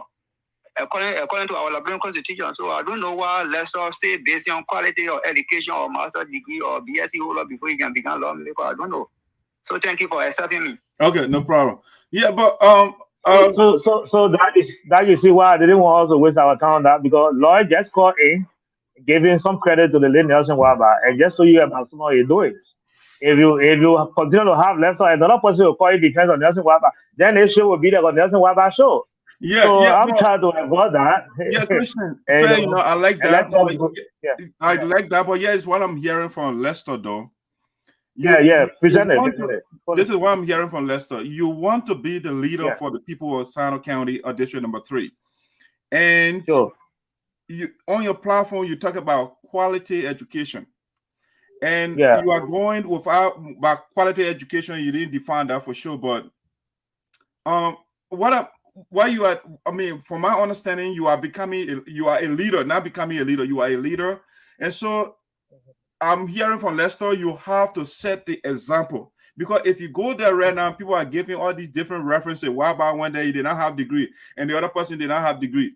And you are going there. Once you get it to that, it becomes a pattern. People will not have the motivation to go seek formal education and say, oh, but Christian did it. Why should I go to school? You don't think it will be a disincentive to the next generation of leaders?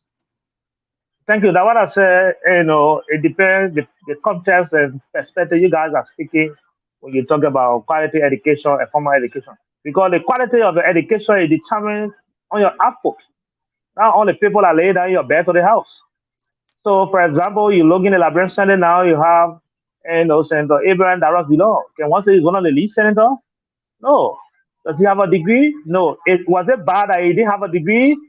It is bad, but why he didn't have a degree? Is it that he don't have the opportunity when you were trying to pursue degree, and so he did not pursue degree? But even with the little secondary education he had, he make impact in the community.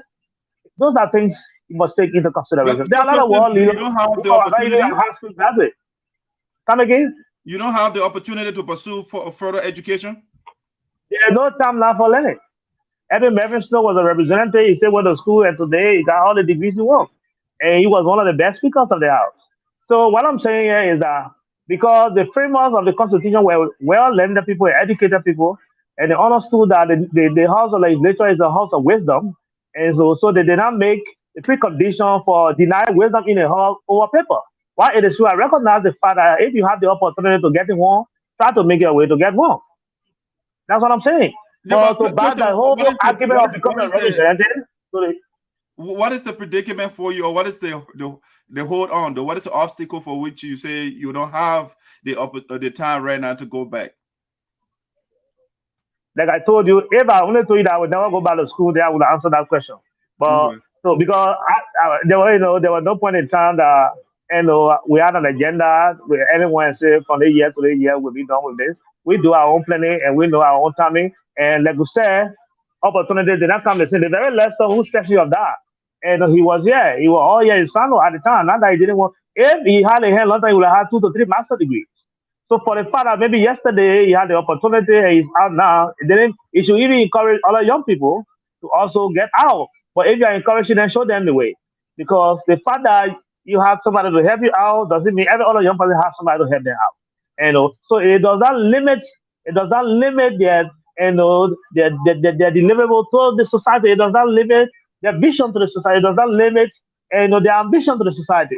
Because for the fact that it worked for others, it could also work for them. What do I mean? There were a lot of people, our leaders in Africa, who countries were well developed under their administration. I just say the students. And look at Jacob Zuma, also Africa. You get what I'm saying? So what we're saying, the idea that you put out that benefit your community, that impact your society, that create chances for a better livelihood for your people is what we must cherish. Not the kind of education that only benefit yourself. Because if you only you have and this education, that education, and so only you must get this, only you must do this. But even when you are there, you are not providing opportunity for other people. Now, listen now, there's a young man who, even though you say he has not got a college education, but I made a lot of contribution to the Sinoe University Student Union. So why am I doing that? I mean, I encourage those who are there. And I'm also telling them that I could be there. I will be there. And I can be there anytime. If I don't have any interest, I will not be sending my little down and resources there. I will say, see, I don't have a degree. I will not support anybody who want to get a degree. So let me magnanimous. Instead of just being just specific on one issue, where you have hundreds of issues that we need to tackle for the future of our district. Okay, let's see. I mean, I think some of the comments here, Milton Shekpeh is asking, I think the first question was answered before, so we're not going to go back to it. You say, where is your base of support in the district? And the second part is, I'm proud of you and Alex Noah for all the work you guys are doing inside. But the question here, what is your base of support in the district? That's the question. Yeah. So first, then let me also thank him for his admiration over Alex and I. After following. My base is district number 3, because the people of district number 3 are the ones that I want to represent, and I trust that with my working with them over the time, I will expect that I will get voted. Okay, so hello. And in terms of stronghold, then I will tell you that I will look at Jason Cinco and Wedger. If you talk about stronghold, Jason Cinco and Wedger are my strongholds. Yeah, but in terms of the confidence of the people, I want the confidence across the district. In San Quentin and Tajiwon, because we are live here, as a twin father, as a twin brother, as a twin son, and so we have been there, and we believe that what we are put out there is going to come back to us, in a double. So we depend on district number 3, but specifically Jason Cinco and Wedger. Okay, so but Milton said, Christian, I met you during my recent visit to Liberia. You are a very nice guy. However, elections cost money. How strong are you financially to run against Alex Noah and others contesting in the district? Okay, so that statement I will divide into two. First, you say, how strong are you financially? That one, right? Mm-hmm. Then the other one is election costs money. It's true.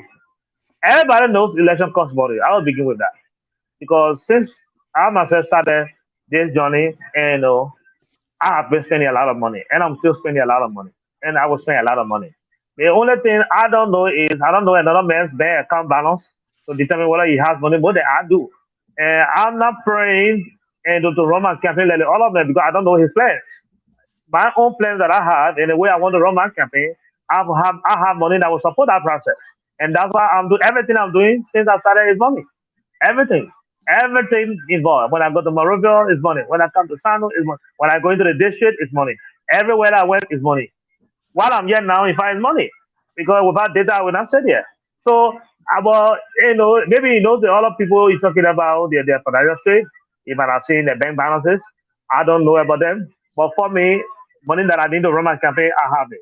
And Mr.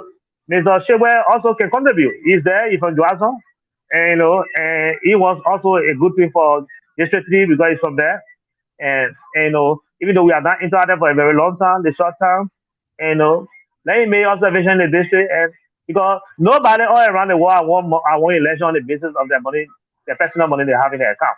That's why even in the great United States, Mr. Shekpeh is, people do rally. They support you on the basis of the platform, your agenda. In a country like America, where people support you on the basis of platform and agenda, Mr. Shekpeh, that's one of the reasons I'm giving you this. One of the best platform and best agenda for the district. So look at all of us platforms. Forget about those who come in nagging and say, I got money. Money will not do all. There are a lot of things that money cannot speak to. Like, for example, I can remember when our own community forest that we call the Siwakajua forest, and it was being threatened by investment pull out due to misunderstanding with the local people and And the company, we got involved strongly with the local government through the superintendent and lead number 3. I was the secretary for the committee that resolved that issue in Baraway. And we resolved it within a period of 1 week. Several times going, the other people who tell you I got money today, they didn't see that as an issue. Because they feel they got money and for them they will survive. But we saw that this money cannot do. Because of the conflict that we resolve now, even though we did not use money to resolve it, but we apply leadership. Through that, there are a lot of development also that have gone into that community. Right now, you go to Baraway, you see a town hall there. That town hall was built by the community money. And headed by my brother Oliver Clark and Maurice Watt. But if that confusion was not resolved, you wouldn't have had a town hall there in Baraway. So you see, leadership also brings development and true wisdom. If you cross the Sankwang River, you go to Judu Town, the project they have there where they say they have zing for some of the rules there to change the people's zing to get it coming from the community, from the company. Why? Because the company is operational. The schools they will build, the clinics, all of that, it comes from the company. Why? Because the company is operational. But if I start in Greenville and say there's confusion, I say 100,000. If that 100,000 could not, cannot handle that, the confusion will exist, and this thing will have been achieved. So yes, I do have money to run my campaign, and besides money, I have an agenda and a platform that can help our people in the district. Okay, well said, Christian. Ladies and gentlemen, my special guest is Christian Tababo. He's a Labor Commissioner of Sinoe County, and he is aspiring to be the representative for Sinoe County Electoral District number 3. Welcome to the show. You can participate by commenting or calling me on WhatsApp. There's a number, WhatsApp or Messenger. You can also call the number on the screen, and you can participate. We are winding down here. Christian been on for a while, and so Christian, I heard you say I have spent a lot of money, and I will keep spending more money, right? And that's something I heard from you. And in Liberia, one of the things that are killing us is corruption and lack of transparency and all of that. Christian is coming to make a change and all of that. So one will ask, where is Christian taking all the lot of money that because the war a lot? You say I have spent a lot of money and I will continue to spend a lot of money. Where is Christian taking a lot of money from? Thank you. First, Doug, I know I didn't come to the position as a poor man, even though I'm not rich. But I just name places that I work. I've been earning for myself, and I've been working a lot of places. Even where I work now, I get a take home salary. So the lot of money. For example, if I in 3 months that I will spend 100 or 200 or 300,000, it's a lot of money.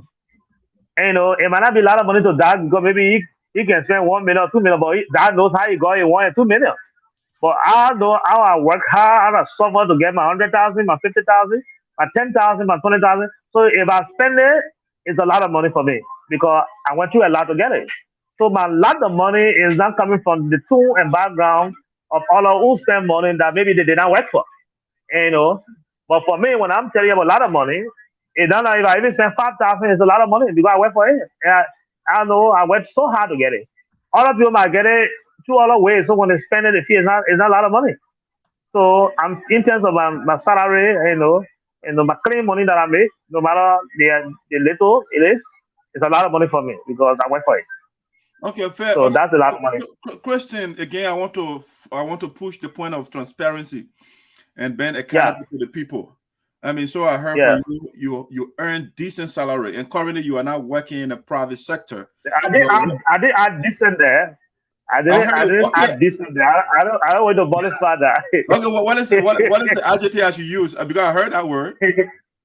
I earn a salary. That's just you earn a salary. So currently you don't work in a private sector. You work in a public sector. Would you mind to tell us how much you are being paid, so that when you come in, go ahead. For the fact that I work in the public sector doesn't mean everything about my own personal life to be in the public. But I agree. So these are public documents too, if you need them. Because listen, tell us you are a public figure, you want to be a representative for us, but now you are refusing to disclose how much you make as a labor commissioner. So they were refusing. Should I say that evasive? It's overstatement. But I don't just say going around calling your salary. Sometimes it's intimidating to those who can afford when they are around you. Isn't that part of transparency? Come again? Isn't that part of transparency? Because you are seeking transparency and accountability right now. So you don't think it's part of transparency? Oh, this is how much I make, so that you can know when I come in there without hide anything from you. This is what I'll be making or what I'm making right now. If you see it that way, I will have no problem. If that's how you see it, because one of the reasons, I was holding on, and when we first started, when we were first employed, we were making $750, $750 when we first started. But after the harmonization, it's a different thing now. So it affected you positively or negatively? Negatively, and up to now, I don't even know how to do that calculation. So how negative were you affected? Negative. So was it $50 I was taking for the $750 or $600? What is it? Like I told you, I don't even know how that deduction. I mean, thank God the CSA told us now they're bringing a new system where at the end of every month we'll be getting our pay slip. Because right now, if I told you I'm making this, I'm making that, I'll be lying because it changes every month. I'm told they have some kind of a rate, that they use when the rate goes on, it goes on. When the rate drops, it drops. So I will not be definitely right now. In other words, Christian, you're telling me the harmonization was a bad policy. Is that correct? I wouldn't say it is bad because it helped other people to get on job. Because my understanding is that they needed a lot of people to be employed, but the wage bill was too low there, and they needed to do some financial understanding of the system and setting of the system, and through the IMF and the King made a lot of recommendations. So the government was constrained to do that. I think nobody will be happy when the salary is cut down. You'll be happy when you get increase in salary, but we all understood the conditions and the challenges the government had. The government had to survive, not just one person. Everybody had to survive. So we understood that it is challenging and difficult, but the government made us understand why they did that. And so, I accept to work with that. So Prosper is asking, are you willing to declare your asset? To the people at district number 3, is that something you're willing to do, to declare your asset? I think the question should be whether we are waiting, all of us contesting. I think it should be whether we are waiting. Christian, I want you to speak for yourself, not for everybody. I'm more than waiting because I think it's also part of the process and the part of the registration process with NEC. So when we reach there, we'll do that. Okay, but Christian, the last time I read is the code of conduct for public officials that are trying to run for office, and it says that you have, if you're vying for an office, you must resign your current position 2 years in advance, and you are still a level commissioner, but you're running for office. Why should we check that code of conduct? They spell out those kind of public officials. The code of conduct, they spell it out. Pardon me? I'm saying I think the code of conduct spell it out, the category and the terms of public official. Okay. Yeah. So it doesn't refer to you. So no, it doesn't refer to me. I hate them, so I will resign all the time. Okay. I'll verify that. Okay, but you spoke of cohesiveness. I want to let you go now. But you spoke of cohesiveness, and currently you are from Drazon, right? You're from Drazon, right? And then Carla is from Drazon, and Madam Carlor Shekpeh is from Drazon. And you guys are not cohesively working together. You are divided. You're running on it. For the same position, but then you are talking about you coming in to create cohesiveness in the caucus. Why not create the cohesiveness right now for your sisters that are running against you to come on board? Because that shows that you are a good leader. You want to make people to listen to you and pursue them to support your agenda. But why don't you do it now? You have to go in the caucus before you create cohesiveness. Thank you. We've been talking. We had a lot of conversation, and some of us. When we started, we're not adamant, and we are still not adamant. But we have been placing cards on the table, everybody. But those cards have not suited, and the next person to make them understand about that. And so it's almost there. Doug is a father who has 3 or 4 children, and he has a lot of properties. and he's very old. God forbid, he can die anytime because he's getting old, and he's thinking how to share the properties with the children. And while he's still alive, the children are fighting among themselves. All at once, I want that mansion, I want this one, I want that one. Sometimes they have family meetings and say, "Messi, I'm the elder one. Let me go this way." Sometimes they say, "You already build your own house, for example, in North Carolina. Let me take the one in New Jersey." And you say, "No, even though I get house in North Carolina, but I still want a house in New Jersey." So then it left with you now, the father of those children, to look at them and look at the situation and look at the condition and make a determination as to who deserves what on the basis of what you know as a father and what you see them in terms of when you leave and who will be able again to lead the family because you don't want to leave children behind divided. You want to leave children behind without head. And so that's what is happening in district number 3. We have tried amongst ourselves. And with the exception of our sisters who are in the diaspora, who came later on and we started interacting. And those of us in country, in the district, we have a lot of interactions, a lot of meetings, understandings, and at the end of the day, they were breached.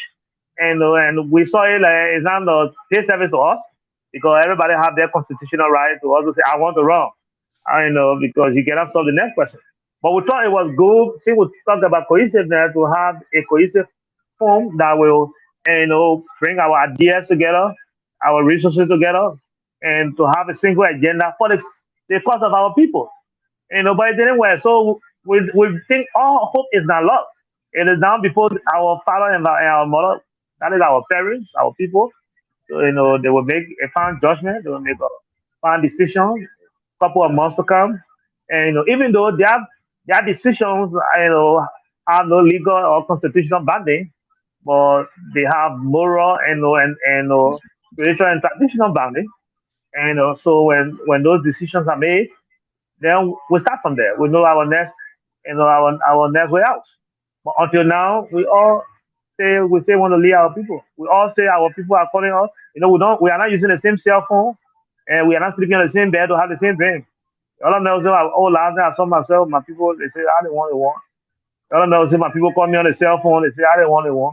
So we are all going before the one people now, so they can look in the faces of all of us and say, all the telephone calls will be receiving, all the dreams will be having. Why you say today? And when that is done, then we appear here again to tell you our next plan of action. But we investigate being positive. Okay. Recently, when you were presenting to the people, when your speech, I followed it. I think I did an analysis of your speech. And there's something you said. Where your man, your buddy, Sonny Boy, and you before then, he never had a desire to run, and then along the way, he changed his mind. I mean, what caused the rift, if I should put it that way?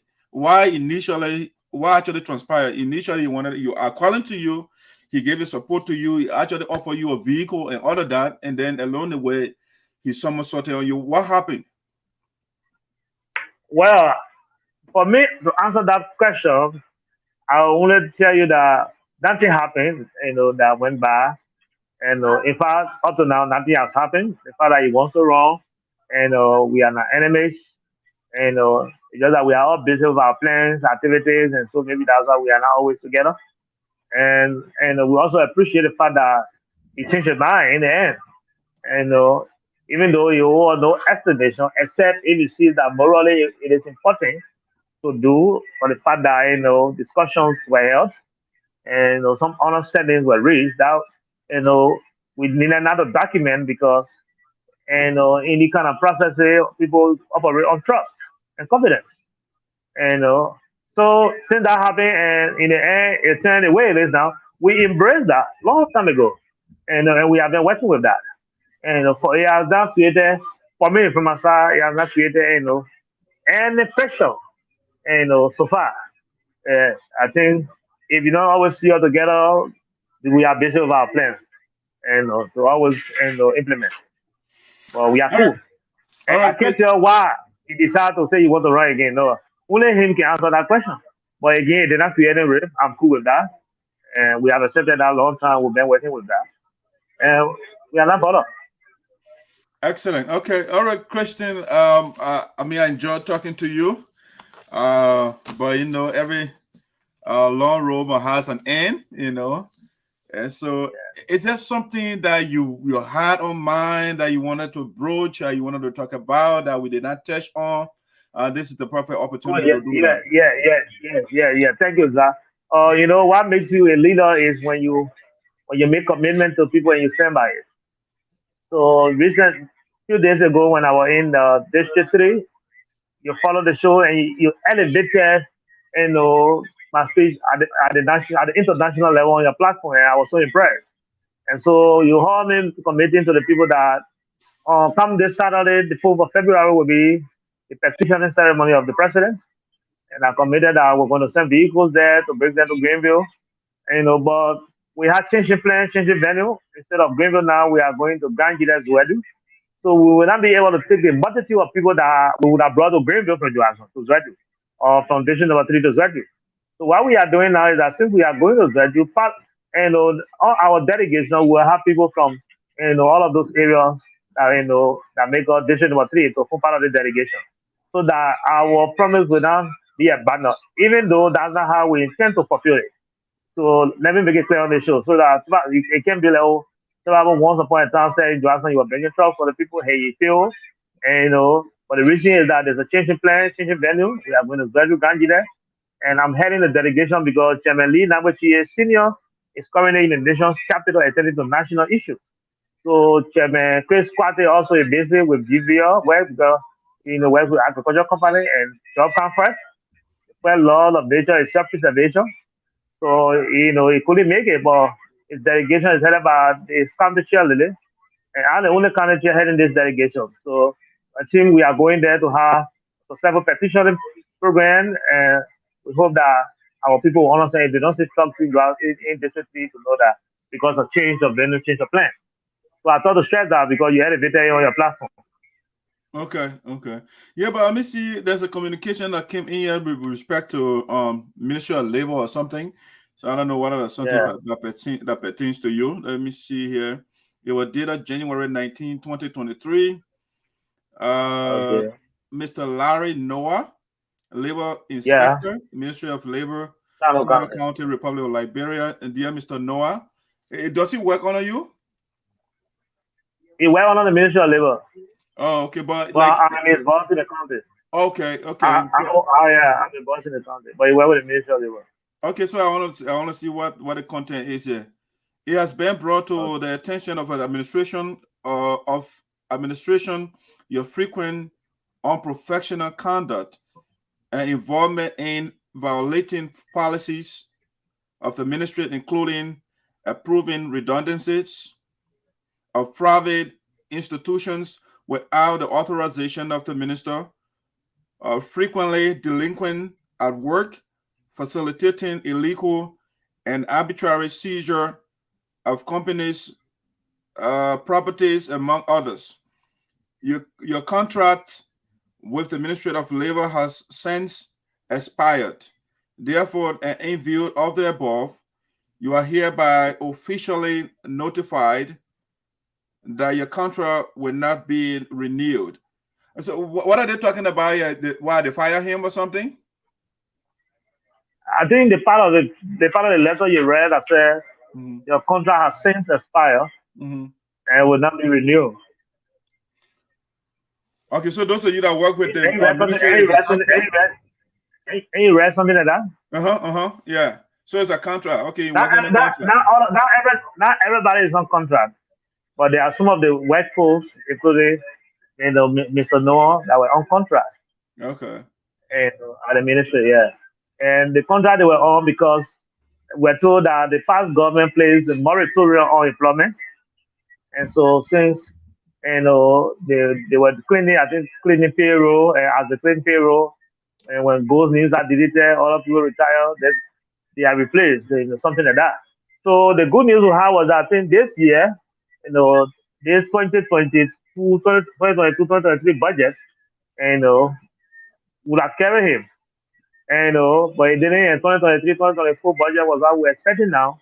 To carry now, there are, I think, about hundreds of them, that are on contract. Okay. So we're in the process there of was a possible, employee. That is, it could be employed if you are not been if the contract not been terminated. It could be employed with the appeal between the ministry, the CSA, and the Ministry of Finance are ongoing. I think a lot of the government ministry fall in similar situation. Okay, So that's but why it means that. then the labor commissioner, you don't think you could advocate for a man? I think that could have been a good political blessing for you if you were to, because I honestly, it's your Sonnyboy Noah's brother, right? So if you had to get him employed, that would be a political capital for you. The first thing, Mr. Zayapude, is that the minister they don't tell me that, oh, Mr. Commissioner, I'm about to dismiss your inspector. I won't. And he told me maybe I would have had a chance to have said, Minister, what did he do? Please do not dismiss him. Two. Secondly, when Mr. Noah was dismissed, his dismissal, he had not brought it to my attention. And that I'm being dismissed and was a way of pleasure. So that's I might help, I could help, but none of them brought it to my attention. And I only received copy of his dismissal letter and said that I haven't heard from him. Okay, but you didn't follow through with that. The issue that has to do with all of the counts in the letters are there. When I received the letter, they told me, oh, because of XYZ that is extra here in the letter, that's why he was dismissed. In fact, the ones that have to do with the seizure, what you see, illegal seizure of company assets that you have in that letter. It was he and the Maryland commissioner that were involved in our other one. And the Maryland commissioner was sent a warning letter by the HR. I don't know why, maybe because he's a civil servant, that why they did not dismiss it too. I don't know, but they would have sent me a warning letter. The commissioner of Maryland. So the fact that he extended to Maryland, that we have no authority, it was far above my authority. Even I could plead, but it was still going to be left with the minister to agree or not to agree. Okay, all right. So, but Christian, I really appreciate your time on the show. We wish you well. Those of you that are in the race, ultimately the people will decide who they want. When is the sample dialogue? Oh, I'm sure that is March 18th to the 23rd. So that consider that as the unofficial date, because maybe the leadership at the upper level will communicate that officially to you. But what I was told, from the chairman of the leadership is that the new date is March 18th to the 23rd, and that will be available to us on this. Okay. So we wish you guys well. The other day you took a shot at your friends. You said, "Oh, the dialogue, they rejected them, and they disobeyed the people." Which I thought was a strong political point to make, because when the elders and the people gather and they decide who they want, and you go against them, that's a huge problem. I don't know what other people will kind of consider in this time, but ultimately they will decide. Yeah, but so if you have a final thought, you can give us your final thought, and we'll call it a day. Okay, thank you, Dad. And let me say thank you to all those who took upon their precious time to follow the show, including those who contributed, my brother Lester Fleb, my brother Lloyd Jelly, my brother Sai, and Mr. Milton Shekpeh, and the rest of the other guys, including those who are able to comment. It is always good to interact with the public so that people will get to know who want to lead them, who the person is, where are they work, what have they done, and what will they do, what the platform are. Because money in the bed does not speak. It is somebody who speaks for the money. So why it is true, money play a major role in election, but it should not be the primary factor upon which we elect people. They elect people on the basis of the content of their character and the content of the relationship with our people, because it is important. And a leader must have a good relationship with the people they lead, to have a coincidence, to have the support from the people. You should have a good relationship with them. And we hate no one, and we encourage all of you that want to run to continue to run, and let us all run to reach October, so that our people can make the ultimate decision as to who they want to be their leader. Until then, I remain your humble servant, Christian Tababo. Thank you, Dad, for the show, and I will always appreciate being here. Wonderful. Enjoy your day, man. Thank you so much. I appreciate the conversation. Thank you, my brother. Oh, that's Christian Tababo, guys. bright young man. So ultimately, the people of Sinoe County will decide who they won, district number 3. And the other candidates, the contestants or aspirants, you say, if you want to come on the platform, it's open. Just inbox us. We will be here to accept. We want to hear from everybody what you think that's how you put it as bios. I'll give you the platform. We'll come here. We'll ask the questions. From a partisan perspective, obviously when I'm here, if I declare my intention, tell you who I want to support. I will tell you for sure who I support, and I'll be here to campaign for the person. But in the meantime, the platform is open to all of you. Whether I get a candidate or not, when you come here, you'll be treated with respect. Although you will ask the tough questions, we will not come and say, oh, because we are brothers and we are friends, so it's about our people, the plight of our people, and we want to improve the condition of our people. So we'll ask the questions, however uncomfortable.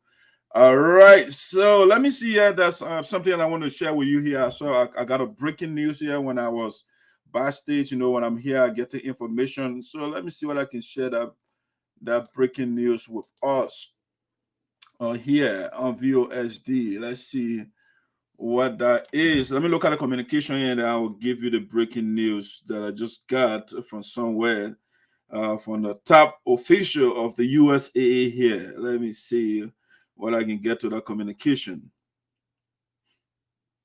Before I do the commercial, let me go on quick commercial. I will be right back. Let me check the document here, and I'll be right back with you.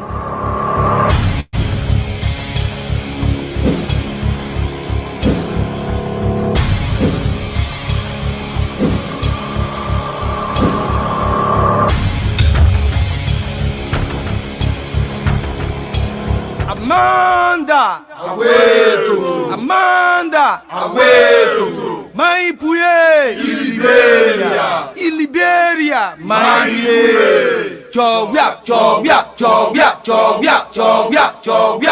Deble, Strigger. Aha, y'all want to roll, the punch giant ready to take over. Like y'all want to roll, Papa come here again. Y'all want to roll, Papa Georgie come here again. Y'all want to roll, Mama Joe come here again. Who want to roll, City Shen come here again. Now the whole country giant coming soon. Victory, better move, I say you're better move, you deserve to get away. All right, guys, let me bring the breaking news here. I'll be right back.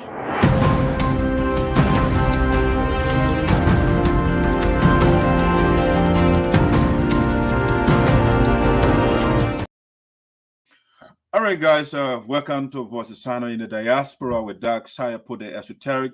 All right, so the breaking news that we received while we were talking to our guests, it says that USAA, the United Support Association in Americas, sent the amount of $5,000 to SADO, the SAPO, a Poor-Level Development Association or organization in Liberia. The SAPO, a Poor-Level Development Organization in Liberia, they are undertaking a project. They're trying to build a community hall. And so to facilitate that project, the Myers Money Administration, they have sent 5,000 United States dollars to support that project. So the communication said, dear Chemegate, greetings. USA has sent 5,000 to SADO as its initial contribution towards the SAPO Community Hall project. Accordingly, SADO leadership is invited to USAA Liberia office on Saturday, February the 4th, 2023 at 12 p.m. for delivery of the contribution. All right. And so this is the communication, the breaking news that come in here to Voices Sinoe in the factual room of Voices Sinoe. So the Myers Money Administration, this is the administration that we have been wanting.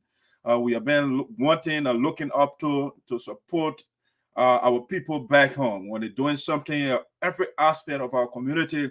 I mean, let the leadership intervene. It's now when the people are doing something, the leader will say, oh, I don't trust those people. I mean, myself, I got to go there. But we want to say congratulations to the Myers Manor administration, by extension, the board of directors, and all the members, because the members are the one that generated the funds. So we want to say thank you so much. Let's continue to support our people back home to make things a life better for them. That being said, we are out for the day. We want to say thank you so much. And we'll be back here on Monday. I got other things that I want to discuss, but time is against me right now. And so we're going to stop here. But before I leave, let me do this quickly before I go. Let's see. I want to do a quick shout out here to a couple of people. Let me see. This one I really. Let me get back in there. So I just want to do a quick shout out here to one or two persons that celebrated a birthday. So I just want to do a shout out to my sister Geju. Geju celebrated her birthday. Was it yesterday? I want to say happy birthday to Sis Geju. Geju is that the Samuel Tower of USAA Delaware Valley chapter? I think, yeah, she's the financial secretary. And so our secretary for our chapter, we want to say happy birthday to you.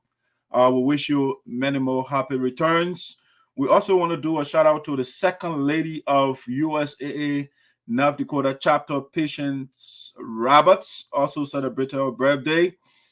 And we want to say wish you the best, wish you many more years. You know, you guys are doing an incredible job over there running our chapter. I want to say thank you so much for the work you do.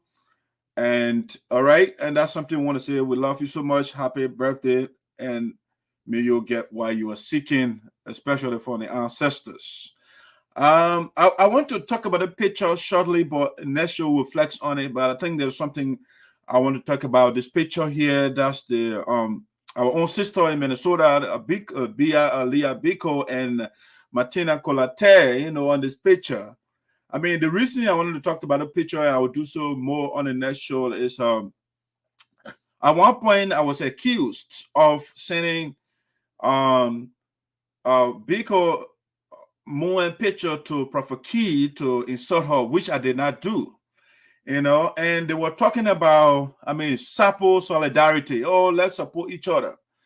But then this young lady, Martina Colante, all over Facebook and insulting Francis Clark Myers.